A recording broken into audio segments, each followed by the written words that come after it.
diciptakan oleh Allah macam tu saja. Wa annakum ilaina la turja'un, dan dia tak balik kepada kami balik, kata Tuhan.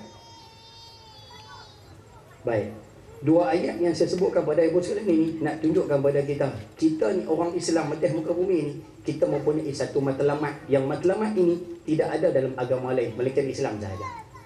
Agama lain itu maksudnya agama yang sesat, melainkan Islam sahaja. Agama kita mengajarkan kepada kita apa saja yang kita buat atas muka bumi ni semuanya perlu memandang ke akhirat. Semuanya perlu melihat ke akhirat. Apa yang kita lakukan atas muka bumi ni semuanya dia akan berkait dengan akhirat. Apa pun yang kita buat bertujuan untuk akhirat. Start daripada diri sendiri, keluarga, masyarakat, negeri, negara, hatta dalam dunia sekalipun. Apa saja yang kita lakukan semuanya ada hubung kait dengan hari akhirat. Sebab itu kita tengok Nabi SAW mendidik sahabat-sahabat, hatta mendidik kita sekali lah, supaya hidup manusia atas muka bumi ni kalau boleh manusia ni wajib memandang kepada akhirat. Ayah-ayah yang ibu-ibu yang ada pada malam ini, kita hidup atas muka bumi ni, kita sebagai orang Islam, macam mana pun hidup kita mesti nampak sampai akhirat. Orang kita hari ni, minta maaf ni, kita cara-cara kampung senang. Orang kita hari ni mesti minta maaf dalam bahasa mudah, hari ni dia mula tak nampak tentang isu akhirat. Saya pernah saja kita kongsi pengalaman sikit lah. Malam ni kalau setiap sangat pun teruk-teruk sangat, pukul 10 lah. Saya pernah sajalah kita kursus ataupun ceramah ataupun motivasi kepada budak-budak sekolah. Saya pun tak pandai sangat dengan isu ni. Tapi bila kita turun pada pelajar sekolah menengah, pelajar universiti, hatta orang bekerja sekalipun, selalu jawapan yang saya dapat serupa. Kita turun pada orang universiti, contohlah sekolah senang, budak tingkatan 5. Kita tanya budak-budak tingkatan 5, kamu ni selepas tingkatan 5, kamu nak pergi mana? Apa yang kamu nak buat selepas habis tingkatan 5? Habis SPM nak buat apa? Budak-budak tu banyak jawab. Dia kata lepas SPM, kerja Ustaz, kerja. Minta maaf, kerja pula, universiti, sorry. Lepas SPM, masuk universiti. Okey? Lepas universiti, kamu nak buat apa pula? Dia kata habis universiti Ustaz, keluar, cari kerja Ustaz. Okey? Lepas tu Ustaz, kahwin. Standard lah. Jawapan tu cukup standard. Semua jawapan serupa. Kalau pelajar universiti, dia akan jawab, keluar universiti, cari kerja. Lepas cari kerja, kahwin. Standard lah jawapan tu. Kita tanya lepas kahwin. Kita lepas kahwin Ustaz, dapat anak Ustaz.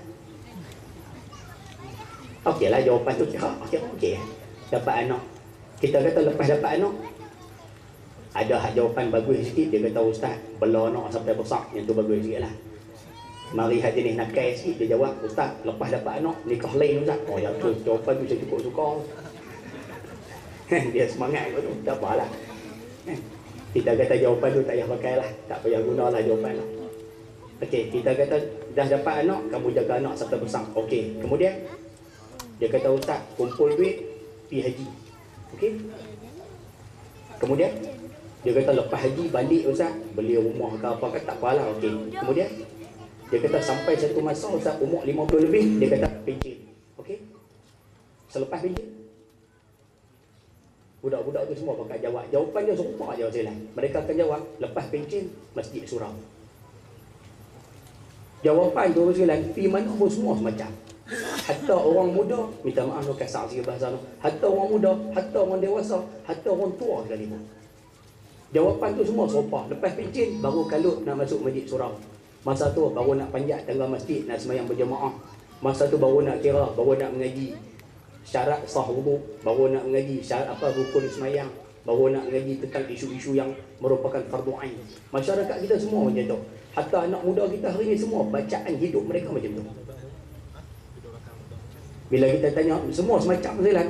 Kemudian bila kita tanya, lepas masjid surau, jawapan semua serupa. Mati. Tapi yang menariknya, bila sebut mati, budak-budak hak tadi yang duk mampu, yang duk hoha-hoha bersembang, hak duk gelak dan sebagainya tu, bila sebut mati, semua senyap. Tadi waktu sebut menikah tu cukup seronok tu, menikah, seronok dekah. Tambah menikah lain, lagi seronok. Tambah bagi tahu kata pergi haji, boleh gagah kira lah. Bila mari kehidupan atas dunia, semua pakat seronok. Tapi bila waktu mula sebut mati, semua pakat senyap. Ya. Tapi jawablah mati tu. Kita tanya pula, selepas mati, minta maaf no, yang mengaji malam ni sama aja kita semacam. Kita tanya pula selepas mati. Dia orang akan jawab, ustaz, lepas mati ustaz, kiamat ustaz.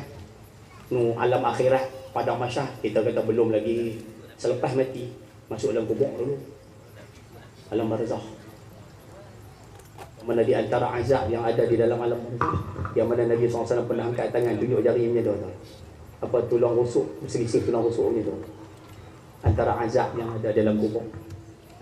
Saya angkat tangan tunjuk kat budak-budak sekolah tu. Dia orang pakat tengok senyap.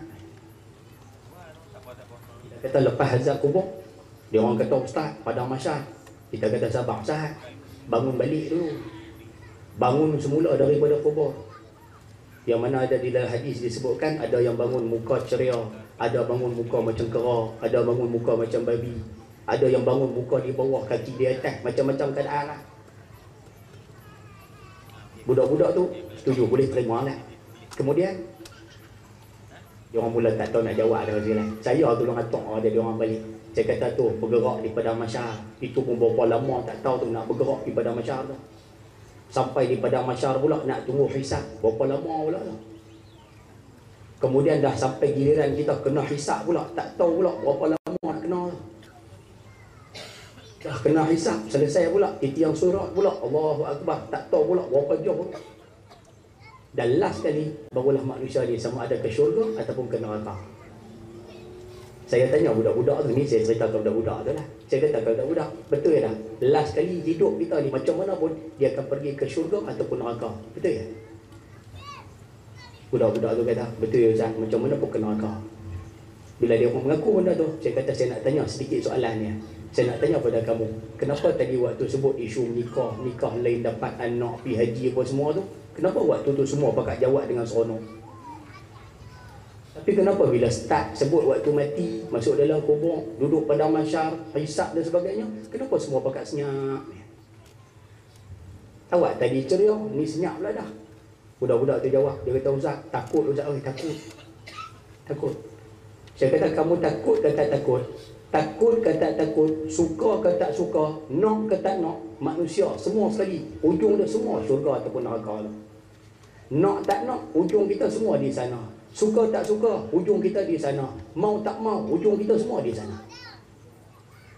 Jadi bila faham dah bahasa saya tu sila? Faham ke saya cerita malam ni? Kau bakal lena lah macam mana tunggu. Ujung hidup kita semua di sana Pak.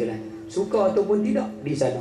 Nak ataupun tidak, di sana. Mau ataupun tidak, semua di sana. Jadi manusia yang cerdik, dia akan fikir sampai ke sana. Manusia yang bijak, dia akan uruskan dunia ni supaya dia selamat di sana. Manusia yang bijak, dia akan laksanakan segala perintah Tuhan. Dia akan tinggalkan larangan Tuhan supaya dia selamat di sana. Minta maaf bahasa orang. Orang yang tak berapa cerdik, dia hidup fikiran dia setakat di sini. Orang yang tak berapa cerdik, dia hidup, dia kira sini saja. Lepas mati tak ada apa. Orang yang kurang cerdik, hidup atas muka bumi, dia akan buat apa yang dia suka, dia akan tinggal apa yang dia tak suka. Dia tak peduli larangan ataupun suruhan Tuhan, sebab dia rasa hidup dia setakat ini. Inilah orang yang tak berapa cerdik. Sebab itu malam ni kita nak cara satu tajuk. Tajuk ni menarik sebenarnya sekalian. Cuma saya lah tak mampu nak ulas dengan lebih baik sekalian. Sebab tajuk ni agak berat untuk saya. Tapi tajuk ni menarik. Sebab tu kita minta kalau boleh malam ni sebagai mukadimah, kita malam ni pakat-pakat ubah minda dulu. Lorak kita ni pakat ubah cara fikir dulu. Kita hari ni bukan nak hidup setakat atas dunia. Kita nak hidup sampai ke akhirat. Jadi bila semua nak hidup sampai akhirat, kita nak kena ubah segala cara hidup kita hari ni pun nampak seolah-olah kita nak pergi ke akhirat, bukan setakat nak hidup atas muka bumi. Boleh dapat setakat tu sebagai mukadimah sana. Awak yang senyap, nampak gaya orang kampung aman sungguh malam ni. Saja mukadimah saya nak gerun dengan Ustaz Syed nak tu yang gerun sikit tu. Boleh kono insya-Allah sebagai mukadimah, mudah-mudahan. Orang kedua tadi kita ulas panjang insya-Allah. Wallahu a'lam.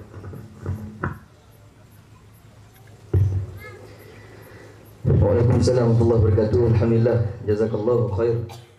Terima kasih kepada Ustaz Fawaz atas round pertama walaupun ringkas, mendayu-dayuh. Saya pun rasa macam Nata Syahdu yang saya ingat. Betul Ustaz? Walaupun tak bagi, tak bubuh, tak lantang-lantang, tapi kita dapat betul. Kita dapat betul dengan soalan saya tanya, minta Ustaz hurai tajuk kita bagaimana Islam memandang. Pertama tadi Ustaz sebut, kalau kita tengok rumusan yang Ustaz jawab tadi pada soalan yang diajukan, kesimpulan rumusan tu kita nampak Ustaz apa? Kita fikir dunia, dekat ni kita fikir.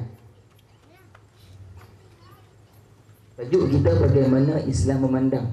Ada benda yang kita kena fikir dengan tajuk kita. Ada benda yang kita kena titik berat, kena ambil berat, kena pandang serius dengan tajuk kita. Tu tajuk tu sebenarnya nak peringat dah. Nak peringat dah kita. Kita kena tunjuk beza kita dengan agama lain. Kalau agama lain, penganut agama lain boleh hidup suka-suka hati atas dunia. Depa pergi semayang hari, depa berimpun dengar ceramah pederi, dengar apa pidato daripada orang-orang tokoh agama depa. Lepas tu depa nak hidup suka-suka depa. Tapi kita atas dunia, Allah bagi dunia, Allah dah habaq. Ini sementara. Jadi benda yang kita nak perjelas dalam diri kita, kita kena tunjuk cara hidup kita, tunjuk betul-betul yang kita ni ada Tuhan. Kita buat macam kita tak ada Tuhan. Itulah maksud yang saya nampak Ustaz Fawaz nak abang dekat kita dengan tajuk kita. Biar kita nampak, kita tahu apa prinsip yang kita kena bina. Jangan kita nampak Islam ni tempat tertentu, waktu tertentu. Atas surau masjid kita amal Islam, turun tangga masjid pergi mana hala, nak mata kedarah apa, nak pergi tang mana, nak bercampur macam mana, kerja macam mana, urusan harian macam mana, kita tak rujuk, tak tengok daripada Islam. Itu silap. Sebab tu bila Allah sebut dalam surah Al-Qasas ayat 77, Allah kata wabtaghi fima atakallahu ad-daral akhirah. Tadi Ustaz Fawaz cerita tu. Dalam Quran Allah dah sebut wabtaghi fima atakallahu ad-daral akhirah wa la tansa nasibaka minad dunya wa ahsin kama ahsanallahu ilaik wa la tabghil fasada fil ard innallaha la yuhibbul mufsidin. Sadaqallahul azim. Carilah apa yang Allah beri kepada kamu wahai manusia. Carilah apa yang Allah beri kepada kamu, wabtaghi fima atakallahu ad-daral akhirah. Buat apa-apa atas dunia yang Allah bagi, fikir niat untuk akhirat. Allah dah pesan. Moga-moga kita tahu apa benda yang kita nak buat atas dunia ni sebenarnya, insya-Allah. Baik, saya tak mau urai panjang, cukup dah dengan kefahaman yang kita dapat daripada ulasan Ustaz Fawaz tadi. Insya-Allah kita pergi kepada panel yang kedua, Ustaz Syed Abdul Qadir Al-Jufri. Kita pun tak sabar nak dengar daripada orang jauh ni, tokoh kita ni. Sebelum tu tuan-tuan, saya dah sebut tadi kita ada 3 round. Round pertama, setiap panel dapat soalan. Dengan saya tengok jawapan panel pertama dengan ringkas macam ni, dan insya-Allah kita pun mungkin akan habis awal ke apa semua. Tapi saya bukan nak perpanjang masa, saya cuma nak maklum, nak lebih sedapkan sikit perbahasan malam ni. Round ketiga sekali lagi boleh buka soalan, tapi bukan saya tanya tuan-tuan. Tuan-tuan hantar mesej dekat nombor yang disediakan urus dia, dan saya akan tanya pada penutup. Gulung sekali lagi. Saya pilih soalan yang mai dulu dan soalan yang penting, yang ada kesesuaian dengan tajuk malam ni. Soalan fiqh, bab semayang ke apa semua tu, kita banyak platform lagi boleh tanya. Dan surah masjid ni dengan tajuk malam ni. Tuan-tuan boleh SMS ke nombor 014 840 6424. 014 840 6424. Tu mesej nak saya sebut SMS. Apa SMS? Short message system. Apa? Tu SMS, bukan WhatsApp. WhatsApp tak dilayan. Mesej kat nombor tu. Lagi round ketiga, round penutup, masa nak suruh depa gulung tu, saya tanya depa soalan yang tuan-tuan nak tanya tu. Mungkin saya nampak ada kepentingan soalan tuan-tuan lebih hebat daripada soalan yang saya sebagai moderator tanya depa. Jadi saya nampak saya akan tanyakan, insya-Allah. Baik, untuk round pertama untuk Ustaz saya nak tanya masih dengan apa tajuk kita, bagaimana Islam memandang. Bila kita dengan tajuk bagaimana Islam memandang, bermakna ada di kalangan kita, masyarakat ini, umat ini tersalah pandang, tersalah nilai dalam hidup. Dia baca cara dia sendiri. Boleh Ustaz ceritakan keadaan apa yang berlaku tu, dan Ustaz cerita contoh kebiasaan, kesalahan yang umat kita buat dengan tajuk kita ni. Falyatafaddal mashkura. Silakan Ustaz.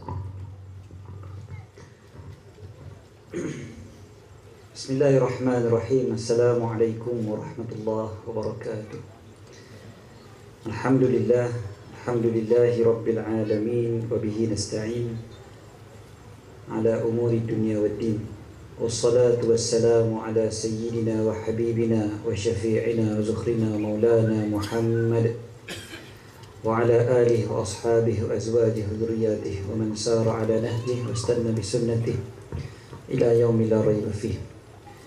Subhanaka la ilma lana illa ma 'allamtana innaka antal alimul hakim. Allahumma rzuqna as-sidqa fil qawl wal ikhlasa fil amal. Allahumma amin. Amma ba'd. Terima kasih pada Imam Muda Ar-Razi. Jarang dapat berforum bersama anak usrah. Dan biasanya kami dalam usrah, saya bukan guru tapi nakib. Pada nakib ni kita sama-sama berbincang. Saya pun dapat manfaat daripada mereka seperti mana mereka dapat manfaat juga insya-Allah daripada saya. Mudah-mudahan begitulah. Cuma Imam Muda Ar-Razi duduk di Penang. Jadi bila dia main ke KL tu kita rasa seronok tengok muka. Dapat sampai usrah tuan-tuan. Tuan-tuan jangan sampai usrah dekat ujung kampung pun tak boleh nak hadir. Ni usrah sampai ke Kuala Lumpur boleh sampai tuan-tuan. Ustaz Fawaz Makjan, Ustaz Fawaz kata kami dua orang kat depan ni yang orang kata apa, muncul di TV. Ustaz Fawaz lagi hebat, muncul kat TV, muncul kat handphone, muncul kat tablet, muncul kat iPad, muncul kat komputer, semua dia muncul belakang. Dan dia selebriti dekat Penang ni. Jadi dia kata orang main sebab nak tengok saya kata tak. Orang main sebab nak tengok Ustaz Fawaz. Malam ni sebab di Penang tuan-tuan. Jadi Masya Allah, Alhamdulillah dapat bersama sekali lagi dengan Ustaz Fawaz. Dan tuan-tuan yang dirahmati dan dikasihi oleh Allah SWT sekalian, sebelum saya pergi jauh, tajuk kita pada malam ini bagaimana Islam memandang. Tuan-tuan jangan terus teringat lagu senario Abang pandang-pandang, pandang pada siapa. Cuba tukar sikit. Tukar sikit lah. Islam pandang-pandang, pandang bagaimana. Boleh? Itulah. So Islam pandang tu macam mana? Itu penting. Daripada duk tengok abang pandang siapa, Ustaz Fawaz pandang pada siapa malam ni, Imam Muda Razi pandang pada siapa, tengok Islam pandang pada mana. Dan saya ada satu CD ceramah di Kuala Lumpur, di Menara Maybank, yang saya dah ceramah kuliah di situ daripada tahun 2009 atau 2010 sampai dah ni lebih kurang dah 6 tahun. Tajuknya adalah bagaimana, ataupun bukan bagaimana, fikir cara Islam, think the Islamic way. Orang putih lah kata, Menara Maybank, kena cakap singgah sikit lah. Think the Islamic way, fikir cara Islam, orang Penang sebut. Dan Alhamdulillah dalam tempoh 6 tahun tu kuliah tu tak habis lagi lah. Jadi malam ni kita nak simpulkan jadi 1 jam setengah. Memang boleh tahan juga lah tuan-tuan cabarannya kan. Tuan-tuan boleh tahan lah insyaAllah. Boleh? Tuan-tuan memang aman sungguh lah. Saya kata biasa kan kuliah kita tanya orang jawab derah tu. Tapi sini sebab menjaga keamanan. Jadi tuan-tuan jawab boleh. Masya Allah, hebat tuan-tuan. Ni bukan Peli tuan-tuan, bukan Peli. Jangan Ustaz Peli kami. Tak, bukan Peli ni. Alhamdulillah. Okey. Nak mula daripada mana? Tadi sambung apa yang Ustaz Fawaz sebut. Kita fikir cara Islam ni, benda pertama sekali fikir akhirat. Dia panggil akhirat minded. Fikir akhirat. Buat apa pun untuk akhirat. Kan?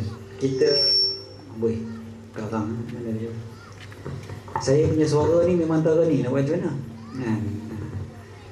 Saya bukan Ustaz Abdullah Khairi. Tadi majlis ilmu Pulau Pinang tanya, Ustaz kat Penang ni Ustaz nak forum dengan siapa? Saya kata saya nak forum dengan siapa saya tak kisah, tapi jangan dengan Ustaz Khairi. Sebab apa? Sebab saya kata kalau saya duduk sebelah Ustaz Lah, ni macam langit dengan bumi tuan-tuan. Dia cakap tak pakai mikrofon pun orang dengar. Saya pakai mikrofon pun orang tak dengar. Macam tu kan? Jadi lain. Okey. Bila kita pergi pada akhirat minded tadi tu, apa pun kita buat untuk akhirat, itu nombor satu. Tapi kita kena ingat apa yang disebutkan sejarah ni, kalau siapa tak baca sejarah, Dr. Yusuf Qaradawi sebut malam yakra'i tarikh la yasna'i tarikh. Siapa yang tidak membaca sejarah, dia tidak akan mampu mencipta sejarah. Memang begitu konsep dia. Dan kalau kita baca sejarah, kita duduk dekat Malaysia ni, kita tahu negara kita ni dah dijajah daripada tahun 1511. 1511 Portugis sampailah pada British yang akhir sekali. Kita tahu kita ni dah dijajah, dan penjajahan selama beratus-ratus tahun tu, satu benda yang hebatnya orang Islam di sini adalah dia masih lagi Islam. Dia tak bertukar agama. Tuan-tuan, British datang ke India, orang Islam di India ramai yang berubah agama. Filipina, daripada ramai orang Islam di Filipina, berubah kepada orang bukan Islam. Bahkan antara negara paling kuat kristenisasi dekat Asia Tenggara, ya. Tapi dekat tanah Melayu ni, antara yang hebatnya adalah walaupun selama 500 tahun penjajahan tu, orang masih lagi Islam, alhamdulillah. Cumanya yang kita perlu lihat, adakah Islam itu dia masih lagi lihat cara Islam, fikir cara Islam, ataupun Islamnya hanya tinggal pada nama saja. Namanya masih lagi Muhammad, masih lagi namanya Fatimah, masih lagi namanya Aisyah. Hebat. Tapi cara fikir dia, adakah cara fikir seperti itu juga, cara yang Islam nak? Yang ini yang kita perlu tengok. Sebab British bila dia masuk, dia takkan tinggalkan satu negara, melainkan dia dah masukkan jarum-jarum halus dia. Dan akhirnya seperti mana Nabi SAW sebut dalam hadis, la tattabi'anna sunanal ladina min qablikum shibran bi shibrin wa dhira'an bi dhira'in. Kalian akan, pasti kalian akan ikut sunnah orang-orang terdahulu daripada kalian, sejengkal demi sejengkal, sehasta demi sehasta, hatta law dakhalu juhra dabbin la dakhaltumuh. Hatta kalau mereka masuk ke dalam lubang biawak, lubang dab sekalipun, kalian pasti masuk juga.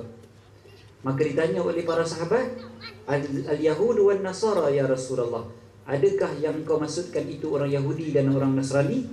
Rasulullah SAW jawab, faman. Faman maksudnya siapa lagi?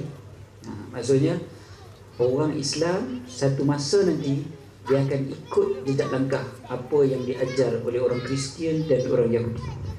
Dan yang dimaksudkan dengan ikut itu bukan ikut agama tu terus murtad dah. Sebab orang Yahudi dia tak mau kita masuk agama dia. Yahudi ni agama bangsa. Dia tengok kita ni serupa binatang ni. Dia tak nampak kita ni macam manusia. Dia tengok ni walaupun nampak bentuk tubuh manusia, tapi dia kata semua ni binatang belaka. Itu Yahudi. Jadi Yahudi dia tak nak kita masuk agama dia. Yang dia nak adalah kita jadi macam lembu kena cucuk hidung. Itu yang dia nak. Jadi kita ikut dia, apa dia nak kita buat. Dan inilah yang disebutkan oleh Nabi SAW. Apa jadinya? Kita berfikir ikut cara yang mereka nak kita fikir. Antaranya bila British masuk, dia ajar kita supaya antaranya melupakan akhirat, ataupun pisahkan dunia dengan akhirat. Macam tadi lah sahabat sebut, habis mengaji, habis sekolah, masuk industri, kerja, kahwin, apa. Dia macam tu, dia terus macam tu. Dia tak fikir tentang akhirat. Dia tak ada kaitankan dengan akhirat. Dia tak kaitkan dengan akhirat. Semuanya berbeza. Akhirat Ustaz, semayang lah. Tapi semayang, kerja. Dia tak fikir kata kerja dia tu akan membawa dia pada akhirat. Kahwin dia tu bawa dia pada akhirat. Dia tak fikir lagu tu. Dia fikir dari sudut kerja. Aku kerja sungguh-sungguh. Tapi sekali aku solat. Dia solat juga. Tapi dia tak nampak kaitan antara kerja dia dengan solat. British masukkan supaya dia nampak ibadat ni hanya pada solat. Hanya di masjid, di surau. Ibadat ni hanya seperti mana mereka ibadat di gereja saja. Gereja je ibadat. Luar daripada gereja, itu cerita lain. Maka samalah diletakkan pada orang Islam. Maka orang Islam pun mula fikir kata, apa yang dia buat dalam kehidupan harian ni tak ada kaitan dengan agama. Sedangkan kita tiap-tiap hari baca dalam solat, inna salati wa nusuki wa mahyaya wa mamati lillahi rabbil alamin. Sebut di mulut saja rupanya. Sebut inna salati wa nusuki wa mahyaya. Tadi solat isyak baru je kita solat. Tuan-tuan sebut benda tu tak? Baca. Tuan-tuan baca. Tapi waktu baca tu kepala fikir mana? Inna salati wa nusuki wa mahyaya wa mamati lillahi rabbil alamin. Nak makan apa malam ni dah? Yang wajjahtu wajhiya lillazi fatara as-samawati. Kena tom yum malam ni pun sedap juga rasa. Lah kali sampai ke sudah tuan-tuan, sampai bagi salam, semua menu kat kedai makan tu dia ingat. Sampai bagi salam, cepat tu imam hari ni lah. Sebab apa? Yalah, sedap-sedap habis malam, habis malam. Tuan-tuan, rupa-rupanya kita sekadar sebut saja di mulut, tak masuk dalam hati bahawasanya solat, apa semua, ibadat kita, hidup kita, mati kita, semuanya kerana Allah. Itu nombor satu. Tuan-tuan, saya tanya tuan-tuan, dekat tempat tuan-tuan ada jenayah tak tuan-tuan? Amboi, tak ada lah, senyap lah, aman semua, mentang-mentang nama kampung aman. Tuan-tuan tak ada kecurian ke tuan-tuan? Ada? Kasut pun kena curi datang masjid, betul tak? Tak usah pergi jauh kan? Kecurian berlambak-lambak kat tempat kita, dekat seluruh Malaysia lah sebenarnya ceritanya. Tuan-tuan, saya pergi Jepun dalam beberapa tahun lepas. Tengok orang Jepun kan, kita berhenti dekat depan kedai, kita turun katalah beli roti dekat 7-Eleven, macam 7-Eleven lah. Masuk 7-Eleven pukul 12 malam tuan-tuan. Kita berhenti kereta tu ni ada iPad, ada telefon apa semua tu dalam kereta. Dia boleh tinggal je macam tu masuk dalam kedai. Bukan setakat dia tinggal macam tu, ni kunci kereta ni tak tutup, enjin masih running. Dia biar macam tu masuk kedai, relax, biar, tak ada masalah. Bahkan kita tertinggal handphone ni dekat dalam bas, dalam kereta api, jangan risau, tak hilang. Kita duduk dalam kereta api nak masuk toilet, handphone ditinggal je atas kursi tu, tak risau, tak ada orang ambil. Pergi ke rumah mereka, dalam rumah duduk, bila kita nak tinggal ke rumah, saya pergi duduk dalam satu perkemahan dekat sana. Kita mengajar solat tapi dekat atas gunung tu kan. Jadi nak pergi ke gunung tu, tinggalkan dulu rumah student-student kita ni.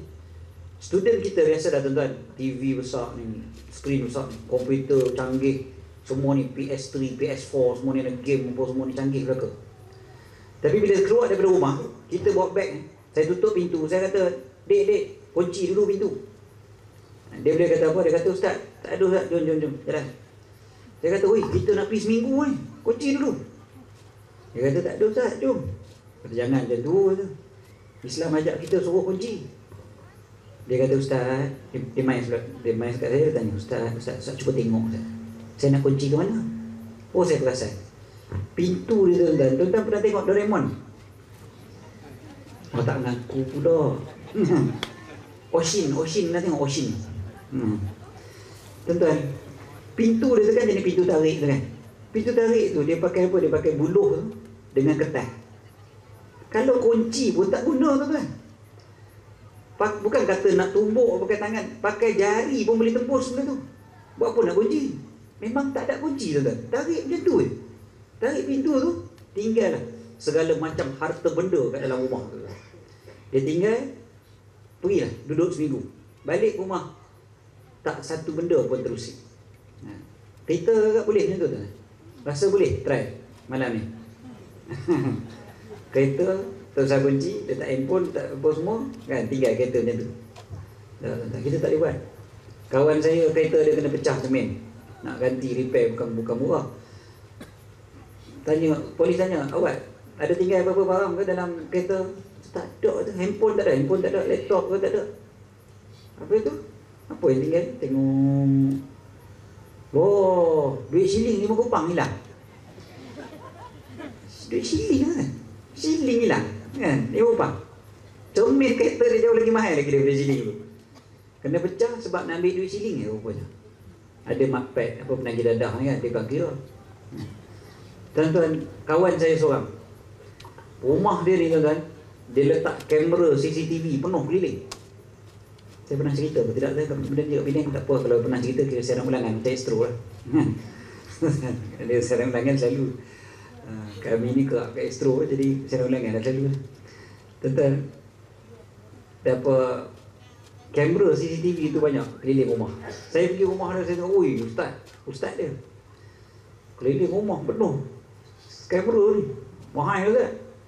Dia cakap saya, tak, murah kan? Saya kata takkan murah, saya tahu harga kamera ni sebiji, ini bukan jalan-jalan, saya keliling lah banyak ni. Dia kata, murah Ustaz. Ish, takkan murah Ustaz. Banyak dia ni. Ya, Ustaz, beli pasar malam. Beli pasar malam. Mana CCTV jual kat pasar malam Ustaz?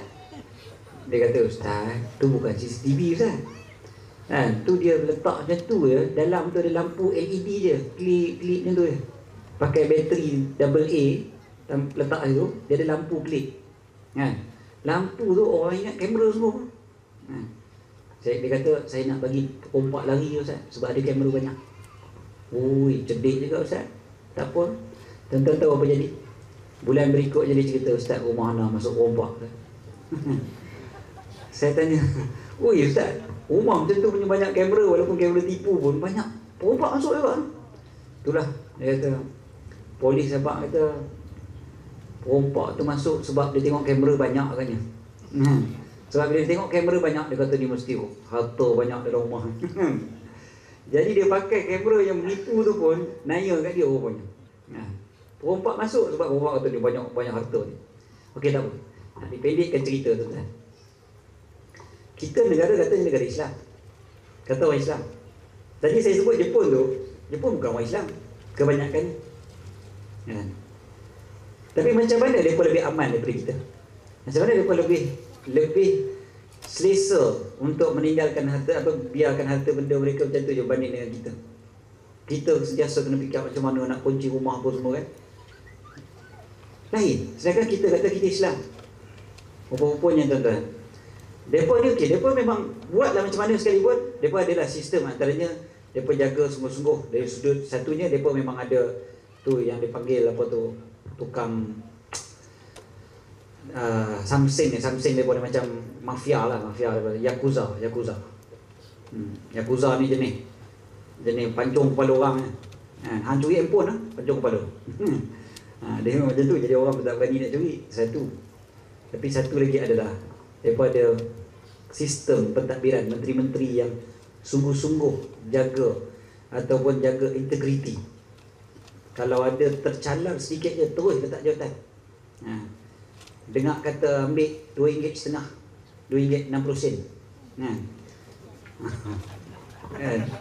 Terus berhenti je lah, letak jawatan. RM2 6 kupang. Letak jawatan je lah. Tu siapa yang gelak tu faham lah tu. Okey.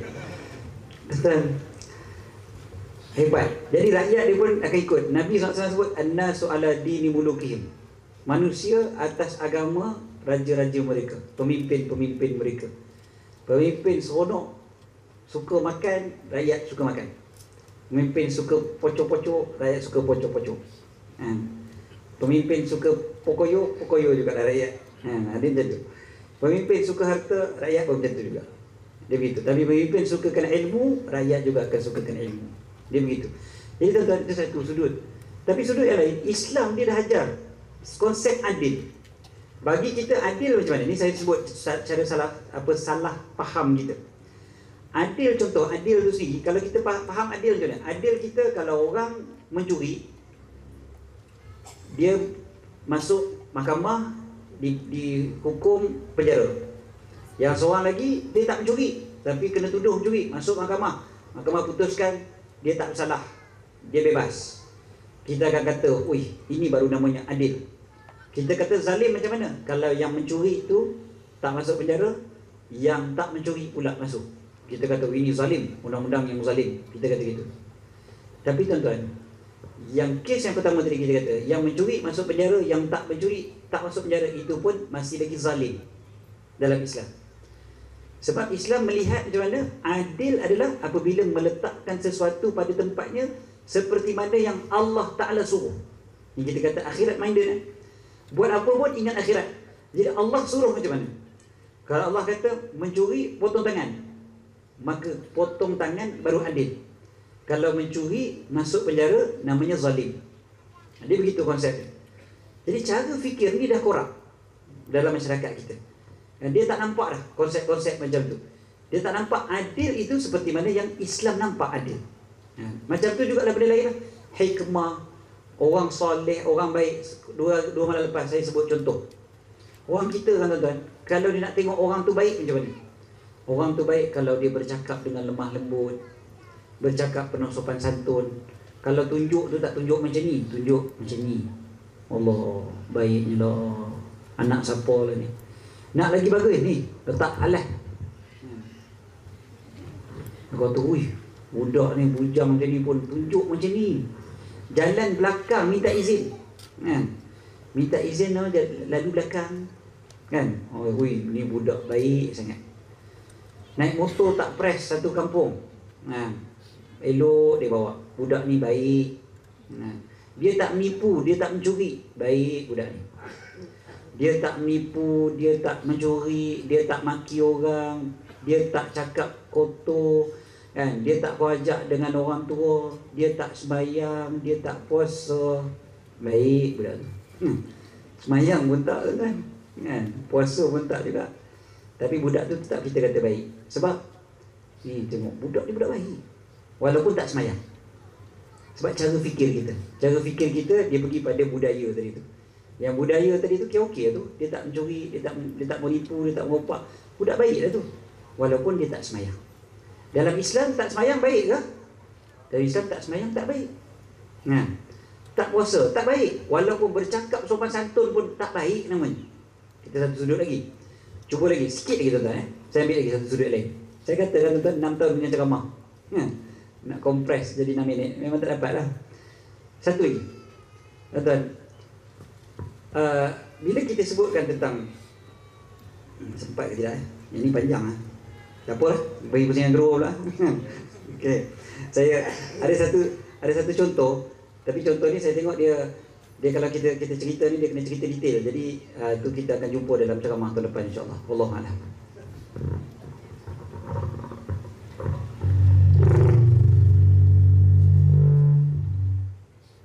Wallahu a'lam. Alhamdulillah. Jazakallahu khairan katsira. Terima kasih Ustaz Said. Terkejut, tergempar. Tak apa, Ustaz kata nak sambung orang kedua. Apapun kita dah jelas dengan persoalan yang saya ajukan. Untuk orang pertama ni, dua-dua panel dah kena soalan. Untuk Ustaz Said tadi saya tanya, minta Ustaz cerita. Kita ni bila tajuk kita bagaimana Islam memandang, maka ada di kalangan kita tajuk ni nak ajak cara pandang sebenar. Ada di kalangan kita yang silap faham, salah tanggapan tentang Islam. Dalam hidup dia bawa diri macam mana. Dan Ustaz cerita contoh-contoh. Saya seronok dengan cara Ustaz. Kita nampak mungkin dengan santai, dengan ringkas, tapi Ustaz cerita contoh keadaan yang kita buat. Mula-mula Ustaz cerita tadi, kita kena sedar kita konsep kefahaman kepada Islam tu kita telah diubah. Otak kita, mindset kita telah disuntik. Ustaz bacakan hadis yang Nabi sebut yang berlaku di akhir zaman. Hadis ni banyak mai dekat kita, beratus ribu hadis tu ada. Dan ada di sana sabdaan Nabi SAW yang hadis Nabi sebut apa akan berlaku pada umat akhir zaman. Ada hadis Nabi sabdakan tentang kiamat, tanda-tanda kiamat, ada tanda-tanda akhir zaman. Dan antara tanda akhir zaman tadi yang Ustaz Said bacakan hadis daripada Abi Sa'id Al-Khudri radhiyallahu anhu. Hadis sahih Imam Muslim. Daripada Abi Sa'id, Nabi kata la tattabi'una sunanal ladina min qablikum shibran bi shibrin wa dhira'an bi dhira'in hatta law dakhalu fi juhri dabbin lattaba'tumuhum. Hadis yang peringatan daripada Nabi. Nabi kata akhir zaman kita nak tahu apa berlaku. Antaranya Nabi kata umat Islam akan dibimbing, akan diubah cara hidup. Hadis ni sama kita relate dengan ayat Quran yang Allah sebut surah Al-Baqarah.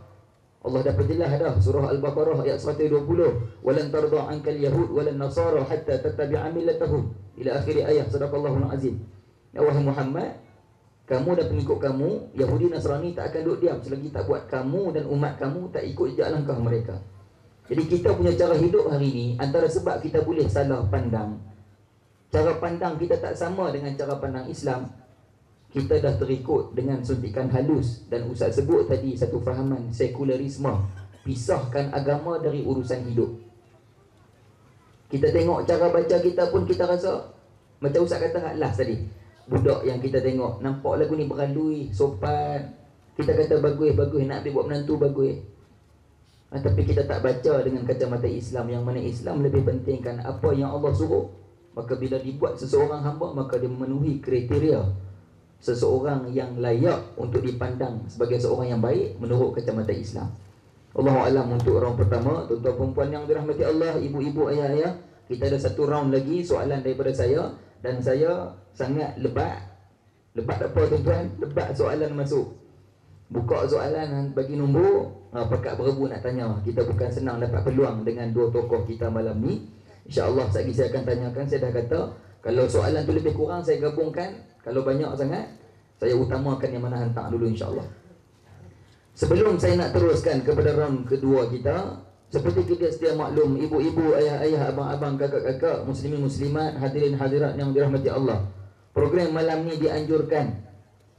Target matlamat utama ada.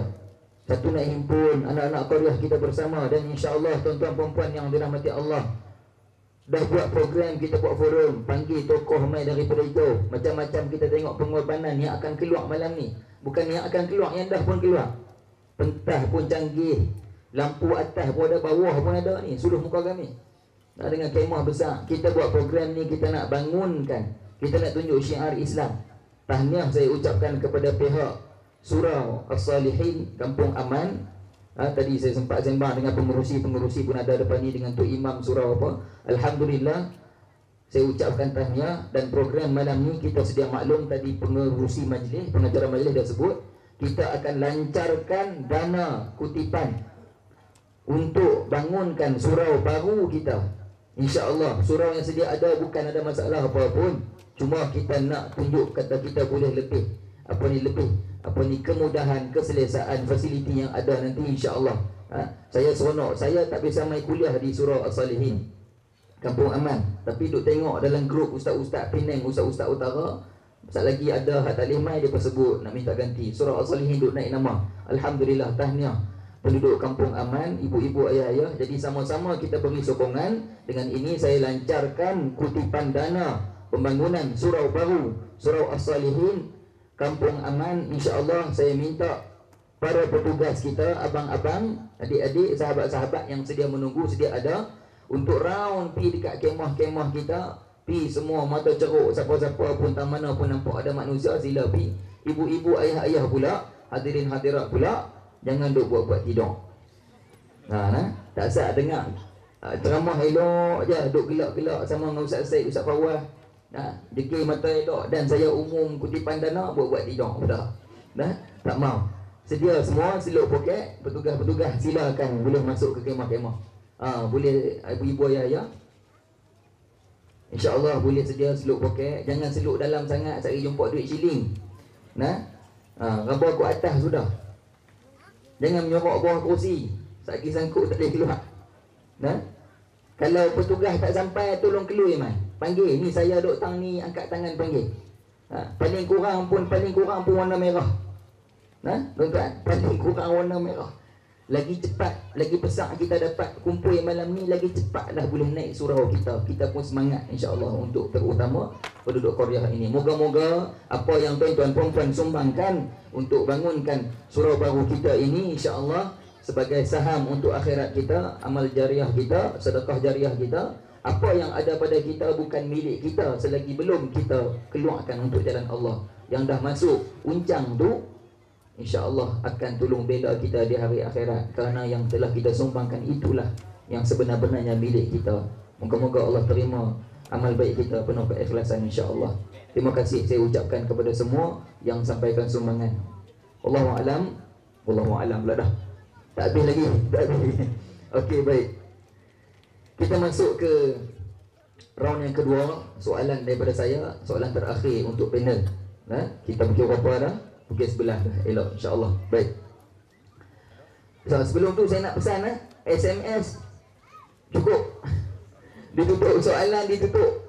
Kuih masuk jenuh. Ditutup dah soalan. Sebab banyak sangat. Kalau tengah tag tu banyak dah dia tag, tak apalah. Hantar, tutup. Lagi terasa pula kan. Baik, Allah. Baik. Ustaz Said. Ustaz Said pula dah. Ustaz Said baru jawab dah Ustaz. Ustaz Fawaz. Round kedua, soalan yang kedua kepada panel pertama kita, Ustaz Fawaz. Ustaz, tadi bila kita tengok dengan round pertama kita cerita dengan tajuk kita bagaimana Islam memandang.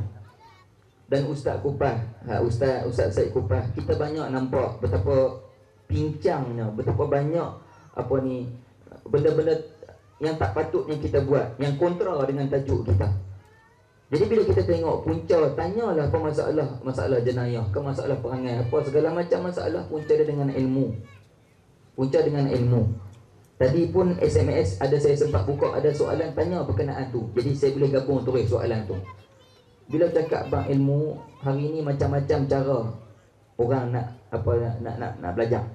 Kan? Untuk bina jati diri. Bila kita cakap dengan tajuk kita kurang, kita silap pandang, silap nilai dalam hidup kita bila jati diri kita tak utuh, iman kita, ilmu kita. Minta ustaz komen ataupun teguran, nasihat daripada ustaz untuk cara kita belajar hari ini. Kenapa kita dah belajar banyak, kuliah merata, tapi perangai serupa tu juga. Silakan ustaz.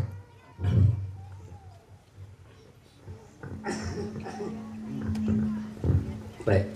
Bismillahirrahmanirrahim. Terima kasih kepada Fadilatul Moderator. Ayah, ibu-ibu rahmati Allah SWT sekalian. Sebelum saya nak jawab soalan daripada moderator tersebut, boleh tak saya semua nak minta izin untuk tambah sikit ni apa yang Ustaz Syed sebut yang cukup menarik pada malam ni sekalian. Apa yang Ustaz Syed utarakan sebentar tadi adalah tentang isu orang daripada luar, orang bukan Islam datang, mereka merosakkan pemikiran orang Islam. Satu benda yang cukup besar kesannya kepada kita hari ini. Saya cuma nak tambah contoh-contoh sikit yang kita pakai dalam kehidupan seharian sahaja. Simple-simple je. Antaranya, Islam ajak kita makan guna tangan kanan. Okay. Makan guna tangan kanan. Tapi hari ni, orang bukan Islam ajak kita makan guna tangan kiri. Contoh paling simple, bila pergi ke hotel. Pasal tangan kanan pegang pisau, tangan kiri pegang garpu. Bila makan, yang kanan potong daging, potong makanan dan sebagainya, yang tangan kiri cucuk makan. Dan hari ini benda tersebut lekat dalam pemikiran masyarakat kita hari ini. Itu contoh-contoh simple lah kita bagi masalah. Hidup dalam keluarga hari ini, orang bukan Islam berjaya, lorak kampung kita sebut berjaya ronyeh ajaran Islam ni. Dalam Islam, orang lelaki-lelaki sebagai ketua rumah tangga, isteri ni dia kena taat pada suami. Tapi hari ni orang bukan Islam ronyeh ajaran tentang kekeluargaan ini. Hari ni suami turut jaga isteri. Oh, yang bukan senyap nampak gaya dia.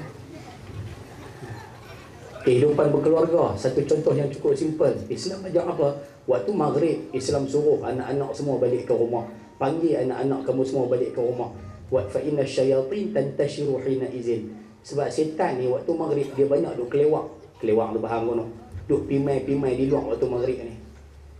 Tapi orang bukan Islam ronyeh ajaran Islam yang seumpama ni. Hari ni kita tengok orang Islam maghrib-maghrib banyak pakai pi Tesco Giant. Tesco Giant maghrib-maghrib. Maghrib-maghrib banyak pakai duduk di kedai makan. Sedangkan dulu yang duduk di kedai makan waktu maghrib ni